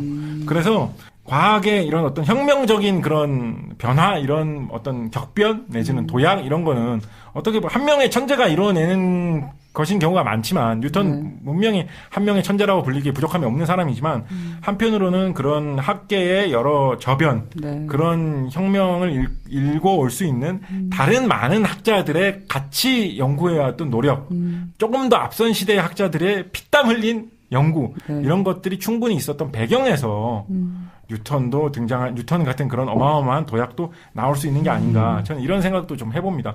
뭐 우리나라만 그런 건 아닙니다만 우리나라에서는 좀 그런 게 화제가 될 때가 많잖아요. 어떤 되게 천재적인 아이가 나타났다. 이 아이는 엄청 천재니까 물리학, 수학 이런 걸 시키면 대단한 일을 할 거야. 맞아요. 그래가지고 뭐 9살에 뭐 대학 뭐 물리학, 수학을 막 공부하게 하고 12살에 뭐 대학을 가게 했다가 뭐 14살에 뭐 미국으로 유학을 보내고 뭐 이런 거가 우리나라에 화제되는 경우가 되게 많잖아요. 맞아요. 모르겠습니다. 옛날에 워낙 한국인으로서 뛰어난 과학자들이 없던 시기에 뭔가 기적적인 걸 기대하고 목말랐던 그런 문화가 있어서 언론이 좀 그런 식으로 나섰는지는 모르겠습니다만. 근데 정작 뉴턴은 어렸을 때는 소를 치고 뭐 이런 쪽을 더 중시하던 집안에서 자라났던 사람이거든요. 근데 우리나라가 좀 보면 약간 뭐를 우리나라에서 잘하는 애들은 진짜 약간 갑툭튀 이런 경우가 되게 많잖아요. 저변이 없어도 김연아가 나오고 저변이 없어도 박태환이 나오고 이런 식으로 성공하는 것밖에 못 봤기 때문에 과학도 좀 그럴 거라고 생각을 하는 거예요. 그래서 저변을 확대하고 투자를 하지 않고 천재가 나오면 일단 거기 흥분돼서 약간 달라붙고 좀 이런 식으로 생각하는 거죠. 그리고 제가 자주 하는 얘기지만 천재하고 신동은 구별을 해야 돼요. 맞아. 그러니까 어렸을 때 아주 뛰어난 애들이 있습니다. 근데 천재란 것은 성과로 말하는 것이지 맞아. 자기만의 업적, 자기만의 능력들 그런 걸로 말하는 것이지 남들이 해놓은 것을 빨리 배운다고 천재가 아니에요. 맞죠. 그것은 신동입니다. 어려서 맞아. 빨리 배우는 아이들. 맞아. 하지만 걔가 어려서 빨리 배운다고 해서 박사를 가지고 있는 선생보다 뛰어나냐? 그렇진 않거든요. 그렇죠. 요걸 좀 구별해야 되는데 우리는 이 개념이 너무 없는 것 같아요. 맞아. 뉴턴 역학은 이렇게 프린키피아의 시대에 거의 완성이 돼가지고 지금도 그때 당시와 크게 다르지 않은 모양으로 아주 많은 분야에 그렇죠. 뭐 활용되고 있습니다. 뭐 화성에 탐사선을 보낼 때 다 뉴턴이 사용했던 그 방식으로 뭐 실제 계산 방식은 뭐 좀 많이 다릅니다만 그 이론으로 그대로 뭐 하고 우리가 뭐 대포를 쏠 때, 뭐 총을 쏠 때 이런 궤적 다 뭐 뉴턴 역학에 근거해서 하고. 저 진짜 되게 많이 듣는 얘기 중에 하나가 그런 건 그냥 뉴턴 역학으로도 다 되는 거예요. 이런 얘기 진짜 많이 하시잖아요. 상대성 이론 같은 거 필요 없고. 네, 필요도 없고 뉴턴 역학으로도 다 돼요. 약간 항상 이렇게. 뉴턴 역학이 정말 그러니까 엄청난 거죠. 우리가 막 좀 생각도 잘 못했던 분야에 뉴턴 역학 막 쓰이는 그런 경우도 되게 많거든요. 예를 들면 뭐 제가 화학 전공이니까 화학 공장 같은 데서도 뉴턴 역학을 이용을 해가지고. 화학 공정에서요? 화학 공장에서도. 공장에서요? 네, 공장에서도 뉴턴 역학을 이용을 해가지고 어떤 파이프로는 이 약품이 얼마나 들어가고 어떤 파이프로는 이 약품이 얼마나 들어가니까 이렇게 되면 1시간에 제품이 얼마씩 생산되겠지. 뭐 이런 거 계산하면서 할 때 장비를 어떻게 만들어야 되느냐. 뉴턴 역학으로 다 계산을 하거든요. 뉴턴 역학을 사실 발전시킨 그런 방식으로 계산을 합니다만 근간이 되는 게 뉴턴 역학이 되기 때문에 실제로 뉴턴도 그런 유체, 뭐 액체나 그런 기체의 움직임 이런 거에 대해서도 관심을 가져가고 연구를 한 적도 있었어요. 그래서 그런 뭐 심지어 뉴턴이 미적분학의 창시자라고 할 수 있는 인물이다라고 생각을 한다면 우리 경제학이나 이런 분야에서도 미적분학을 굉장히 흔히 사용하잖아요. 중요하죠. 그러고 보면 이 뉴턴이 프린키피아 시대, 뉴턴이 가장 활발하게 활동했던 시대에 남긴 이 업적, 뉴턴이 40대 초반에 만들었던 이 업적의 영향이 지금까지도 정말 온갖 영역에서 오늘도 열심히 연구하고 있는 어떤 우리 지금 이 순간 지금 저희가 녹음을 하고 지금 청취자님께서 이걸 듣고 있는 이 순간에도 대한민국의 어떤 학자는 뉴턴이 만든 방정식을 이용을 해가지고 뭔가 계산을 하면서 일을 하고 있을 거예요. 장담합니다. 그 정도의 영향을 끼쳤다고 할 수 있겠죠. 지금 그걸 하고 있으시면서 이걸 듣고 있을 수 있어요. 그럼 놀라시겠죠? 나다? 네, 당신입니다. 그래서 이제 뉴턴이 그렇게 엄청난 업적을 이루었는데 뉴턴의 말년은 좀 좋았나요? 일단 뭐 돈은 많고 명성은 하늘을 찌를 상황이었을 것 같은데. 그렇죠. 네. 좋은 편이었죠. 뭐 전체적으로 설명을 한다 그러면 예를 들면 우리가 첫 시간에 얘기했던 니콜라 테슬라 이런 사람이 상당히 좀 쓸쓸하고 약간 좀 괴상한 사람, 이상한 사람 취급을 받으면서 언론으로부터 그런 시선을 받으면서 노년기를 보냈던 것에 비하면 뉴턴은 오히려 뭐 명예는 노년에 더 빛났다고 할 만큼 더 뭐 좋은 생활을 보냈습니다. 일단은 1688년에 뉴턴이 한 40대 중반 정도가 됐을 무렵인데 1688년에 영국에서는 영국사에 빛나는 명예혁명이라는 사건이 일어나게 됩니다. 네. 그래서 정권이 싹 바뀌게 됩니다. 임금도 뭐 이렇게 왕가도 바뀌게 되고 그렇게 돼가지고 정권이 바뀌는 통에 케임브리지에 있는 학자들 중에서도 국회의원을 좀 만들어야 되겠다. 뭐 이런 게 생겨서 뉴턴도 그 틈에 처음으로 국회의원이 한번 됩니다. 그렇군요. 공화정보다 미적분이 먼저 생겼군요. 신기한 일이네요. 이때 공화정은 아니고 저거죠. 입헌군주제. 입헌군주제. 예. 맞습니다. 그렇죠. 예. 헌법보다. 헌법 마그나카르타는 뭐 이거보다 훨씬 앞서서 대헌장이라고.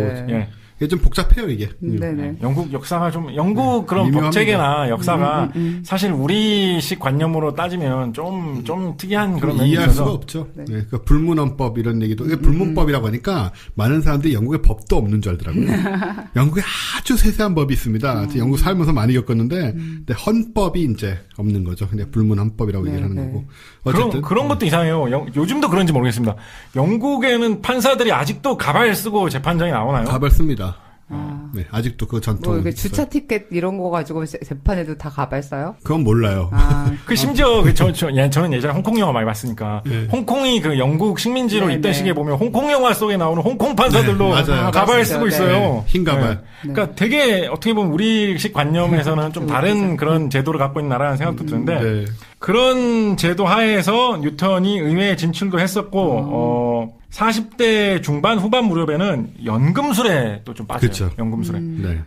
연금술에 어떻게 설명하면 좋을까? 일단은 좀 좋게 이야기를 하면 당시는 아직 화학이라는 학문이 완전히 정립되지 않았을 시기였기 때문에 뉴턴이 연금술에 빠졌다고 해가지고 내가 금을 만들어 봐야지 막 이런 생각을 하면서 뉴턴이 거기에 탐닉했다거나 혹은 내가 뭘 만들어가지고 진짜 사람들이 불로 장생할 수 있는 뭔가를 만들어야지 그것만을 위해서 연금술에 탐닉했다기보다는 지금 우리가 화학이라고 말하는 그런 여러 분야의 학문들이 있잖아요. 여러 가지 물질들의 성질들을 연구하고 물질들을 서로 섞어서 혹은 여러 가지 방법으로 반응을 시키면 또 어떤 물질로 변하는가 이런 거에서 연구되는 그런 다양한 측면에 있어서 관심을 가져서 연금술에 빠져들었던 것 같아요. 좀 좋게 얘기를 하면. 네. 하지만 우리가 어떤 사람이 화학 실험을 했다고 하지 않고 연금술을 연구했다고 할 때 결정적인 차이가 있긴 하잖아요. 많은 사람들이 뉴턴에 대해서 좀 연금술 연구 시기를 좀 나쁘게 이야기할 때 이야기하는 걸로 어떤 이야기를 많이 하냐면 최근에 나온 연구 결과라 가지고 약간 좀 센세이셔널하게 과장된 측면은 있을 거라고 봅니다만 어떤 게 있냐면 뉴턴의 머리카락을 분석을 해봤더니 머리카락이 아니고 딴 부위였나? 뉴턴의 그런 유해를 분석을 해봤더니 수은이 발견이 된 거예요. 수은이. 네, 수은이. 그러니까 그게 어쩌다가 나온 거냐면 뉴턴이 연금술로 여러 가지 물질에 대해서 시험을 하던 도중에 그 수은 막 이런 중금속 위험한 물질도 멋모르고 계속 시험하고 들이마시고 심지어 맛도 좀 보고 막 이랬던 거예요. 맛은 뭐 짭짤하다 뭐 이런 식으로 기록을 해놨겠죠. 열심히 실험하는 사람이었으니까 연구 한번 푹 빠지는 사람이었으니까. 특히 뉴턴은 아까 학창 시절이라고 말씀드렸던 어린 10대 시기에 잠깐 유학이라고 해야 될까요? 하숙집에서 머물면서 학교를 다녔던 때가 있었거든요.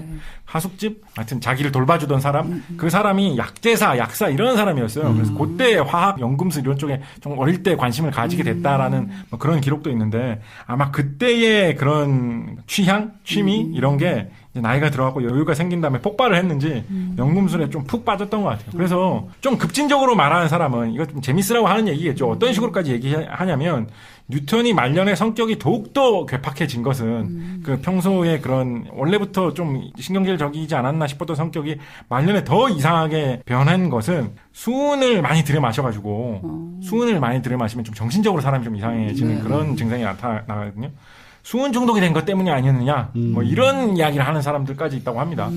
얼마나 뭐 가능성 있는 얘기인지는 사실 저도 좀 의심스럽긴 해요. 근데 뭐 그런 이야기도 제법 자료로 나오더라고요.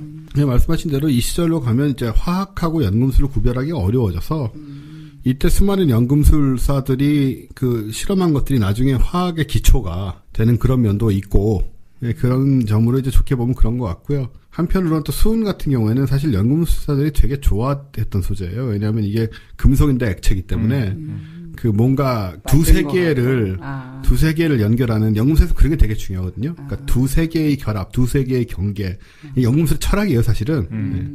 그래서 그런 것들 때문에 이제 수은을 굉장히 좋아했고 또 무른 금속인 납 같은 것도 굉장히 좋아하고 이런 성향이 있었고 이제 그런 것들을 통해서 또 금을 만들 수 있다고 생각을 했었고 근데 금을 만들 수 있다고 생각한 그때 이 시절에 이상한 게 아닌 게 금이 원소라는 걸 몰랐기 때문에 그렇죠. 뭐 원소란 걸 모르는 상황에서 지금이야 우리가 알고 있으니까 당연히 금을 그런 식으로 만들 수 없다는 걸 알지만 초신성에서나 나오는 건데 저 때는 이렇게 잘 끓이고 하면 금이 나오지 않을까 정도 생각하는 게 이렇게 자연스러웠다고 생각이 돼요.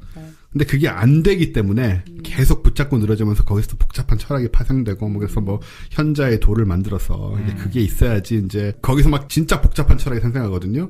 그래서 납을 금으로 만드는 이 현자의 돌은 인간을 그 납에 해당되는 우리 유한한 인간을 무한한 존재로 격상시킬 수 있는 힘을 동시에 갖고 있다는 류의 이런 이제 정말 말도 안 되는 하지만 굉장히 재미있는 그런 얘기로 흘러가는데 뭐 뉴턴이 그런 것까지 믿었는지 잘 모르겠지만 어쨌든 그래서 저는 이런 얘기를 그것도 뭐 사실인지 모르겠지만 이렇게 그런 평을 하는 걸 들었어요. 그 뉴턴은 최초의 과학자이자 마지막 마술사다 뭐 이런 식의 얘기까지도 하더라고요. 아주 뭐 좀 정곡을 찌른 이야기 같게 들리기도 하네요. 아닌 게 아니라 그 무렵에 40대 중반, 40대 후반으로 넘어가는 무렵에 뉴턴은 또 한 가지 되게 많이 빠져 있었던 게 뭐냐면 신학적인 그런 고민에 되게 좀 많이 빠져 있었다고 합니다. 특히 당시에는 어떤 게 아직까지도 좀 있던 시기냐면 종교 재판? 그러니까 뭐 지구가 돈다고 해가지고 뭐 사람을 잡아가고 뭐 이런 시기는 좀 지났다고 해도 그러니까 종교 그 종파마다 이런 생각은 정말 위험하다. 이런 거는 악마의 수작이다라고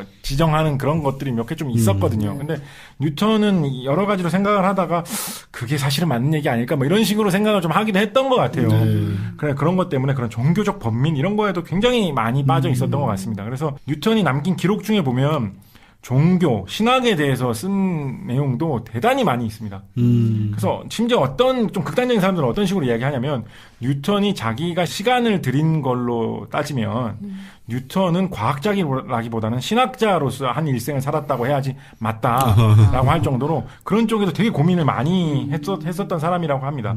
그래서 한 40대 후반 무렵, 그 무렵에는 아까 말씀드린 연금술 그런 것 때문에 온 그런 뭐 어떤 중독 증세인지 어떤지 알 수는 없겠지만 신경쇠약에도 좀 빠지고 막 소화불량의 불면증에 막 좀 되게 괴로운 불행한 상황 뭐 요즘으로 따지면 그때는 그런 진단명 없었겠지만 요즘으로 따지면 좀 우울증 증세 뭐 이런 게 막 나타나는 막 그런 시기를 좀 보냈어요. 정말로 그랬는지는 모르겠습니다만 뉴턴의 일생을 이렇게 차곡차곡 읽어보면 그런 시리에 빠져있던 중장년의 뉴턴이죠. 그죠? 뉴턴을 갑자기 다시 활기를 샘솟게 하는 한 가지 계기가 발생을 하는데 실제로 그 계기를 통해서 정말로 뉴턴이 그렇게 활기를 찾았는지는 잘 모르겠습니다만 근데 뉴턴의 일생을 이렇게 기록을 읽다 보면 좀 그런 느낌이 들어요. 1696년에 뉴턴이 대략 한 50대쯤 됐을 때죠. 조폐국 돈 찍어내는 곳이죠. 그죠? 조폐국에 감독관 자리를 뉴턴한테 줍니다. 감독관이면 당시 영국 제도 감독관 마스터라고 하던데 영국 제도로는 조폐국장의 바로 다음 서열 정도 되는 그런 자리였는데 당시 조폐국장은 그냥 멋내기 좋아하는 사람들이 그냥 멋있게 이렇게 자리 차지하고 있는 그런 느낌이 좀 있었기 때문에 실질적으로 업무상에서 거의 총책임자라고 할 수 있는 위치에 뉴턴이 자리를 잡게 됩니다. 처음에는 약간 명예직 느낌으로 준 거라고 해요. 뉴턴 이 위대한 학자를 좀 관직도 좀 드리고 해야 되지 않겠느냐 했는데 그래서 뭐 그렇게 오래 시킬 생각도 아니었던 것 같아요. 뭐 제 느낌입니다만. 그런데 뉴턴이 조폐국의 고위 공무원이 된 이후에 그 일에 되게 열성적으로 매달립니다. 사실은 조폐국의 그 2인자 자리라고 해서 막 일을 막 열심히 되게 하라고 그 자리에 앉힌 건 아닌 것 같거든요. 그런데 뉴턴은 되게 일을 열심히 합니다. 뭘 하죠, 여기서? 그러니까 예를 들면 위조 화폐를 만든 당신은 이제 요즘 위조 지폐입니다만 당신은 이제 주로 금화, 은화 이런 걸 많이 썼기 때문에 위조 코인, 동전이라고 하기 좀 이상한데 금화, 은하니까 동으로 만드는 아니니까 위조 동전을 만드는 사람들을 뭐 단속하는 문제, 돈을 어떻게 찍어내야 되느냐 뭐 이런 거에 대해서 정책을 세우는 문제. 위조 지폐범들을 수사해가지고 붙잡는 거, 붙잡은 위조 지폐범에 대해서 판결을 내리는데 뭐 도움을 제공하는 거. 이게 저런 거 하나로 영화가 나올 정도로 얘기가 많아요. 진짜요? 근데 우리 동전 보면 옆에 그 세로변에 까끌까끌한 거 이제 그게 이제 뉴턴의 아이디어. 아 진짜요? 그런 이야기 있습니다. 뉴턴이 그걸 최초로 창안했는지 어떤 건지 모르겠어요. 그런데 많이 이제 도는 얘기를 중에 보면 당시에 동전으로 사기치는 사람들이 어떤 걸 많이 했었냐면 그때 동전은 금화, 은화는 진짜 금, 은이잖아요. 그러니까 옆에를 살짝 깎는 거예요. 주변을 또 둘레를 살짝 깎는 거예요. 그래갖고 예를 들면 5g짜리 금화에서 한 0.2g치만 깎아내는 거예요. 그렇게 해도 티가 안 나잖아요. 조금 깎았으니까. 그죠? 그 깎은 거 부스러기를 살짝 모아가지고 뭐 그렇게 수백 개를 하면 모르겠습니다. 회수권 사용하시는 분들 자르면 10장 나오는 회수권 잘 잘라서 11장 만드는 그런 경험 있으신가요? 그 비슷하게 동전의 끄트머리를 살짝 깎아내가지고 육안상으로는 조금밖에 안 다른 것 같지만 그거를 티끌 모아가지고 금을 챙기는 뭐 이런 사람들이 있었거든요. 그런데 동전을 돌아가면서 톱니 모양으로 이렇게 살짝 만들어 놓으면 깎아내면 톱니가 없어진 게 바로 눈에 티가 나잖아요. 그래서 뭐 그런 아이디어를 뉴턴이 도입을 했다 뭐 이런 설도 있어요. 뉴턴이 얼마나 역할을 했는지는 모르겠어요. 거기에 대해서. 일반적으로 이제 알려진 설인데 그게 사실은 지금은 의미가 없잖아요. 근데 전통으로 남아가지고 지금도 이제 동전의 역할, 지금 동전이 이렇게 값어치가 나가는 게 아니니까 그렇죠. 사실 의미가 없죠. 뉴턴이 당시에 뭐 좀 뉴턴에 대해서 안 좋게 이야기하는 그런 설을 보면 뉴턴은 그렇게 해서 위조 동전을 만드는 사람을 잡아서 자기가 사형 판결을 내리고 사형당하는 거를 끝까지 뭐 지켜보는 거를 되게 좋아했다 뭐 이런 식으로 좀 약간 뉴턴이 되게 이상한 사람처럼 보이게 쓴 서술도 있는데 어디까지 사실인지는 잘 모르겠어요. 그런데 정말로 그런 위조 동전범 이런 걸 잡아들이는데 되게 열성을 다했습니다. 예를 들어서 윌리엄 찰로너라는 사람이 있어요. 그 당시에 영국에 되게 전설적인 사기꾼 같은 그런 사람입니다. 우리나라에서는 뭐 사기꾼 하면 봉이 김선달 뭐 이런 얘기 많이 하잖아요. 되게 사기 같은 이상한 상품을 벌어가지고 돈 번 사람이 이런 사람이 있으면 뭐 현대판 봉이 김선달 이런 식으로 부르잖아요.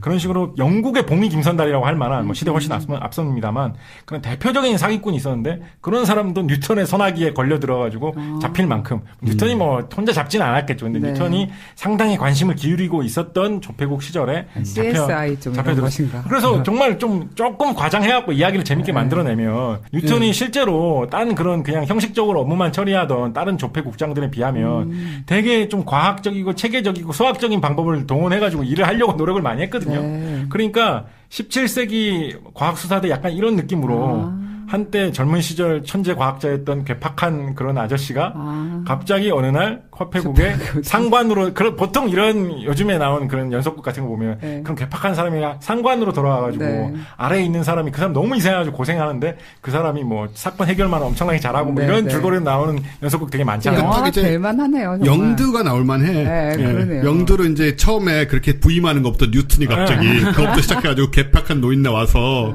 그리고 하나하나 상황들을 해결하는 그 영도 몇 시즌 나올만 하잖아요. 그러네요. 확실히 그러네요. 그 홈즈 그런 식으로 막 복잡하게 나오듯이 이것도 이제 완전히 픽션으로 해서 그 뭐 젊은 사람으로 나올 수 있고 심지어 재미는 그게 될 거라고 생각해요. 거의 그럴 만한 위치에 있었고요.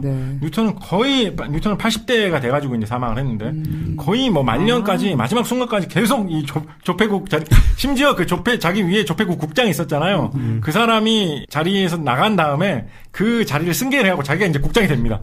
진짜 조폐국장 자리에 올라와가지고 계속 조폐국을 거의 뭐 마지막 순간까지 거기에 있었어요. 되게 정말 몰랐어요. 그러니까 이게 우리한테는 프린키피아 이런 사람이지만 본인은 조폐국장으로서의 자기를 가장 중요하게 생각하고 있지 않을까? 심지어 대학 교수로 있었던 시기보다 조폐국장으로 있었던 시기가 더 깁니다.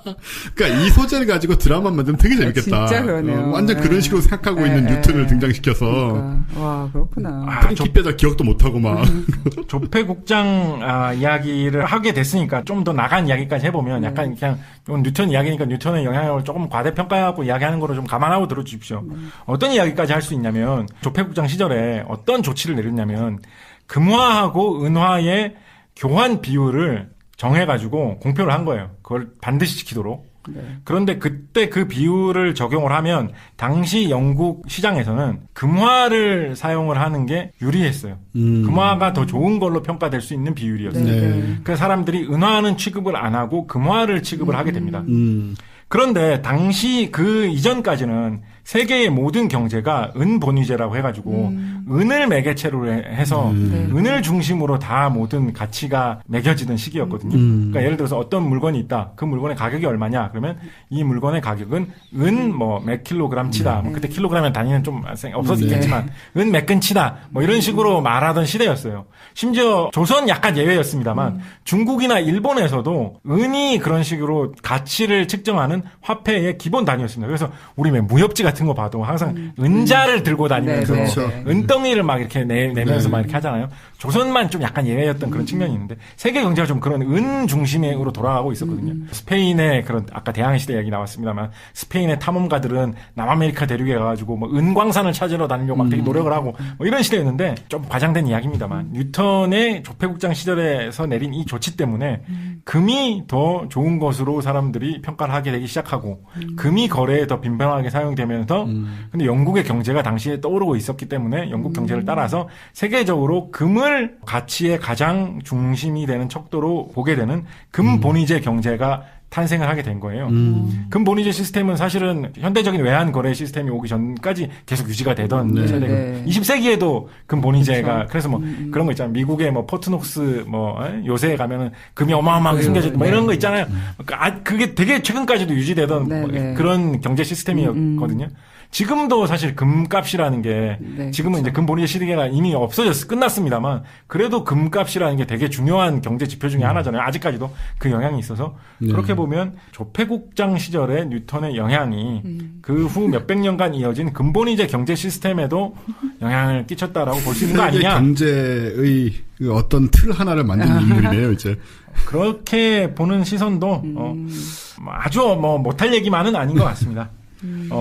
그랬었고요. 그래서 뭐 그게 뉴턴의 마지막 모습이고 노년에 남긴 책 중에는 심지어 역사에 관한 책 뭐 이런 것도 좀 있어요. 그러니까 되게 우리가 과학자로서의 모습 이외의 모습이라고 생각했던 신학자라든가 되게 좀 고민하는 인간 이런 사람으로서의 모습이 좀 있었던 거예요. 근데 진짜 되게 약간 한가한 조폐국장님의 딱 모습이야. 막 역사책 내고 이랬다고 하는. 뭐 역사 보면 역사도 막 영국 시민들을 위한 뭐 알기 쉬운 역사 뭐 이런 걸 쓴 게 아니라 고대 그리스, 이집트, 아시리아, 바빌론, 이스라엘, 페르시아 뭐 이런 성경과 관련된 그런 역사 뭐 그런 거 있죠. 그러니까 되게 그런 자신의 어떤 세계관, 그런 신학적인 고민 그런 거를 투여를 해가지고 여러 가지 연구했던 거를 정리해가지고 책을 냈던 그런 거예요. 뉴턴 살아생전에 출판된 책은 아니고 원고가 있다가 뉴턴 사후에 나왔습니다만 그런 측면을 볼 수 있는 모습을 말년의 기록으로 좀 남기기도 했었다. 그렇습니다. 네, 뉴턴 참 우리가 아는 것보다 더 위대한 사람이 아닌가 하는 생각이 드는 정말 전 세계에 오만 가지 영향을 미치고 그게 아직까지도 다 금본위제에 이르기까지 온갖 것이 사용되고 있는. 진짜 재밌네요. 몰랐어요. 그러게요. 예. 근데 이제 이 뉴턴의 정말 소설 같은 삶 속에서 굳이 소설 같은 순간 하나 뽑자면 뭐가 있을까요? 소설에 쓸만한 좀 좋은 대사가 나오는 순간을 하나 뽑아봤습니다. 역시 말년에 뉴턴이 거의 한 70대, 80대 됐을 말년에 있었던 일인데요. 이거 아시는 분들 많이 계실 겁니다. 1720년에 있었던 대표적인 이것도 경제적 사건이네요. 대표적인 거품 붕괴 사건으로 남해 회사 사건이라는 게 있습니다. 보통 우리가 그러니까 현대 이전에 거품 붕괴 사건으로 되게 많이 이야기하는 게 네덜란드 튤립 투기 광풍을 얘기를 되게 많이 하거든요. 희귀종 튤립 하나가 집 한 채 값에 거래되고 그랬다. 사람들이 튤립에 너무 막 투자를 많이 하는 바람에 거품이 커져가지고 못지않은 영국의 사건으로 이 남해 회사 사건을 드는데요. 남해 회사라는 이 회사는 1711년에 설립된 회사인데 남해 회사, 그러니까 남쪽의 바다 회사라는 뜻이죠. 그 뜻 그대로 처음에 생긴 의미는 남아메리카 지역하고 무역을 해가지고 돈을 버는 그런 회사로 이제 창립이 된 것입니다. 그런데 그게 좀 제대로 되지 않았거니와 나중에는 투자회사 내지는 금융회사 이런 쪽으로 좀 변신을 해가지고 예를 들면 그런 무역을 하는 채권 이런 거에 투자를 한다든가 그런 채권을 인수를 한다든가 혹은 주식을 발행을 하고 주식을 인수하는 이런 거에서 시세 차익을 얻는 그런 걸로 이윤을 얻는 회사로 좀 변해갔어요. 1720년 경이 되면 남해 회사가 영국 정부의 자금이라든가 영국의 그런 고관 대작들이 큰 손들이 그러니까 쓴 자금 이런 것들하고도 많이 엮이게 되면서 갑자기 엄청난 투자처로 각광을 받게 됩니다. 그래서 남해 회사의 주식이 막 대단한 화제거리가 됩니다. 마치 요즘 우리가 가상화폐 무슨 코인류 이런 거에 우리가 관심을 갖는 그 이상이면 이상이지 모자라지는 않을 정도로 사회적으로 되게 많은 사람들이 관심을 가지고 그러니까 심지어 별로 돈도 없는 그냥 도시에 그냥 일하는 사람인 계층 이런 사람들도 나도 남의 회사에 투자 좀 해봐야 되는 거 아니야라는 생각이 들 만큼 그래서 그런 사람들로 하는 그 암거래업자 그런 사람들이 나한테 5만 원씩 주면 니된 돈 모아가지고 내가 아는 형님 있으니까 그 형님한테 남의 회사 주식 하나 살게 오르면 우리 이익은 나눠 갖자 이런 사람들이 유행할 정도로 남의 회사라는 이 주식에 사람들이 엄청나게 달려들게 됩니다. 이거만 사면 큰 돈 버는 거야 이런 식으로 돼가지고 그 사람들이 점점 달려들다 보니까 값은 더 오르겠죠. 그래서 1720년 1월에 한 주에 100파운드였던 주식이 6월에 그러니까 5개월 만이죠. 1000파운드 10배로 뜁니다. 5개월 만에. 그러면 난리가 난 거죠. 그래가지고 사람들이 여기에 그러니까 돈을 더 투자를 하겠죠. 그러다가 6월 이후에 갑자기 이제 거품이 붕괴를 하면서 사실은 남의 회사 이게 뭐 돈 될 구석은 하나도 없고 거품이 불과했다. 이게 딱 터져 나오면서 순식간에 이 주식이 휴지 조각으로 돌아가는 뭐 이런 어마어마한 일이 발생을 해가지고 뭐 영국의 경제, 그러니까 유럽의 경제가 뒤흔들렸으면 물론이요. 이것 때문에 영향을 받아가지고 영국의 정기가 개편됐다. 영국 역사가 바뀌었다고 할 정도로 컸던 그런 파동인데 뉴턴이 돈이 많았어요. 돈이 많은 부자였는데 당연히 여기에도 이제 돈을 댔겠죠. 손을 댔겠죠. 그래서 무려 한 2만 파운드 이상이 되는 금액을 남의 회사 주식에 투자를 했다고 합니다. 제때에 털고 나왔으면 뭐 돈을 벌거나 뭐 이렇게 했겠죠. 근데 뭐 여러 설이 있어요. 뭐 이건 제 생각엔 재밌으라고 한 얘기 같은데 처음에 뉴턴이 조금 투자했는데 큰 이익을 벌어가지고 나중에 왕창 투자했다 거품 투자 붕괴되는 바람에 망했다 뭐 이런 되게 전형적인 주식 투자 이야기잖아요. 그런 식의 이야기도 있고 근데 뭐 제가 보기에는 뉴턴이 얼마나 손해 봤는지에 대한 정확한 기록은 좀 없는 것 같아요. 근데 아마도 거액을 날린 것 같아요. 지금으로 따지면 한 몇십억을 날린 것 같아요. 그렇죠. 몇만 파운드면은 그때 몇만 파운드면 지금 뭐 지금도 4천만 원, 3천 몇백만 원 돈인데요. 몇십억 되겠죠. 뉴턴이 갑부였기 때문에 이걸 다 날려도 쪼들리게 살지는 않았습니다만 그 재산에 큰 타격이 왔다고 할 수 있을 정도로 막대한 돈을 날렸습니다. 이때 뉴턴이 뭐라고 말을 했냐면 나는 별들의 움직임은 계산할 수 있지만 인간의 광기는 계산할 수 없다. 그 말을 자체는 유명한 말이죠. 라고 얘기를 했는데, 뭐, 언제, 이게 뉴턴이 직접 남긴 기록에 나오는 이야기는 아니고요. 그래서 좀 극적으로 지어낸 말일 가능성은 있어요. 언제 나오는 이야기냐면, 뭐, 여러 설이 있는데, 당시에 이 주식 투자 문제에 약간 경계를 하면서도 관심이 있었던 사람이, 뉴턴 선생님, 이 남의 회사 주식이 오르는 게 도대체 언제까지 지속될 수 있을 것 같습니까? 라고 물어봤더니, 뉴턴이, 저는 별들의 움직임은 계산할 수 있지만 인간의 광기는 계산할 수 없습니다. 라고 대답을 했다는 뭐 설도 있고, 뉴턴이 뭐 돈을 다 날린 다음에 뭐 허탈해 하면서 이런 말을 했다라는 뭐 이런 뭐 소설 같은 이야기도 있고 뭐 그렇습니다만, 말의 구절이 운율로 딱 맞아떨어지고 해가지고 오늘 소설 같은 순간은 요걸로 뽑아봤습니다. 그리고 심지어 저것이 아직까지도 그 경제학의 어떤 전곡을 찌르는 그런 부분이잖아요. 지금까지도 예측하지 못하고 그런 상황이 계속 벌어지고 있으니까 경제학이라는 것이 사실은 과학인 척하면 과학이 아니다라고 우리 심지어는 그 케임브리지 대학에 지금 계속 나왔던 장하준 선생님이 오셔가지고 그런 말씀도 하시는 걸 우리가 듣고 했는데 소설 같은 순간은 너무나 소설 같은 순간이 많아서 그 막판에 이상한 소리 한 것이 소설 같은 순간으로 더. 근데 지금 갑자기 생각이 났는데 저희가 지금까지 남자 과학자 3명하고 여자 과학자 2명을 했는데 3명의 남성 과학자들이 다 혼자 죽은 분들이네요. 일생을 다 결혼을 안 하셨던 분들이고. 뉴턴은 결혼을 안 했나요? 안 했습니다. 네, 그 테슬라도 그렇고. 그렇군요. 튜링도 마찬가지고, 뉴턴도 그렇고. 그래서 그렇네요. 네, 이상하게 꼭 다 과학자분들이 그런 건 아닐 텐데 이상하게 그렇게 가고 있네요. 자식을 낳은 사람이 마리 퀴리밖에 없어요. 우리가 다른 사람들. 네, 그러네요, 정말. 그러게요. 그렇군요. 그러네요, 정말. 참. 별걸 다 발견하시네요. 지금 갑자기 문득 생각이 들어서. 자, 뉴턴 이 정도에서 정리하기로 하고, 그럼 이제 다음 시간에는 어떤 분을 소개하게 될까요? 네, 다음 시간은 이제 여성과학자를 할 차례고, 올해 마지막이. 그렇겠네요. 올해 마지막 편이 되는데요. 사실은 정확히 말하면 여성과학자는 아니고 여성 수학자인데, 마리암 미르자카니. 라는 분인데. 미르자카니. 네. 이란의 수학자십니다. 이분 분이군요. 아마 올해 뉴스에서. 필즈상 받으시고 암으로 돌아가신 분이죠? 네, 그렇습니다. 40세 나이에 올해 돌아가신 분인데. 네, 이분에 대해서 사실 할 얘기가 되게 많고, 저희가 아마 이제껏 다뤄본 얘기 중에 가장 이제 어려운 업적을 가지신 분이셔서, 아마 다른 수학자분의 도움을 받아서 우리와 동시대를 그야말로 동시대를 사시다가 안타깝게 오래 떠나가신 분이 저보다 젊으시잖아요. 네, 77년생이시니까 많이 젊으시네요.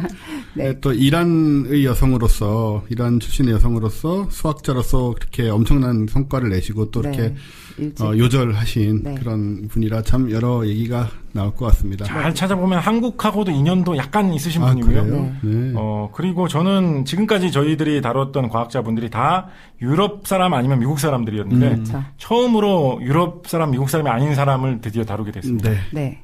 자, 그럼 다음 시간에 이제 그 마리암 미르자카니, 이름이 쉽지 않은데 그 비유럽권의 여성 수학자 한번 제대로 다뤄보도록 하죠.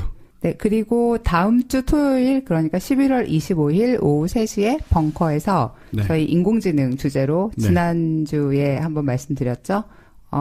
솔트룩스의 이경을 대표님이랑 네. 자연어 처리, 인공지능 관련한 강연, 네. 과학 같은 소리 안에 있을 예정이고요. 네, 저 자연어 처리, 인공지능 이렇게 하니까 굉장히 어렵고 이상한 얘기를 할 것 같지만요. 이분 정말 말씀 잘하시고 정말 재미있게 얘기하십니다. 게다가 필드에서 직접 이걸 만들고 계신 분이기 때문에 우리가 일반인 우리가 들어도 굉장히 흥미롭게 얘기를 하시는 분이라 부담 없이 오셔도 될 것 같아요. 네, 그리고 사실 이제 저희가 지난번에도 잠깐 말씀드렸지만 이 인공지능에 대해서 우리가 먼 얘기는 되게 잘 알잖아요. 멀리 가면 막 우리가 인공지능의 지배를 받고 사실 그렇습니다. 그건 아니지만 어쨌든 그 먼 미래와 SF 영역은 되게 잘 아는데 지금 일어나고 있는 일들 혹은 이제 근미래에 일어난 일들 혹은 이제 우리나라에서 일어나고 있는 일들 그리고 이제 개발에 대해서 일어나고 있는 일들 잘 모르는데 설명을 들으면 확실히 조금 이해가 되고 지금 우리가 곧 만나게 될 미래들 혹은 이제 지금 바로 필드에서 개발되고 있는 것들에 대해서 좀 이해할 수 있는 되게 좋은 기회가 되고요. 제가 보장할 수 있습니다. 저희가 들어보고 되게 좋았어서 네, 저희가 들어봤습니다. 네, 이제 여러분들하고 좀 나누고 싶어서 모신 분이니까 심지어 많이들 저희랑 친한 분입니다. 네, 많이들 와주시고요. 네. 그리고 24일 날 어른의 수학 수포반, 25일 날 어른의 수학 기본반 네. 네, 개강하는 날짜니까 네, 마음의 준비들 네. 네, 해주시기 수학의 바랍니다. 세계로 덤벼들어보자. 수학을 꺾어보자. 그런 생각으로 한번 시작해보도록 하죠. 네. 네, 그럼 저희 과학의 사람들 격동 500년 이 정도에서 뉴턴 편 이 정도에서 마치도록 하고요. 저희 다음 시간에 다시 뵙겠습니다. 예, 곽치기 작가님 수고 많이 하셨습니다. 감사합니다. 감사합니다.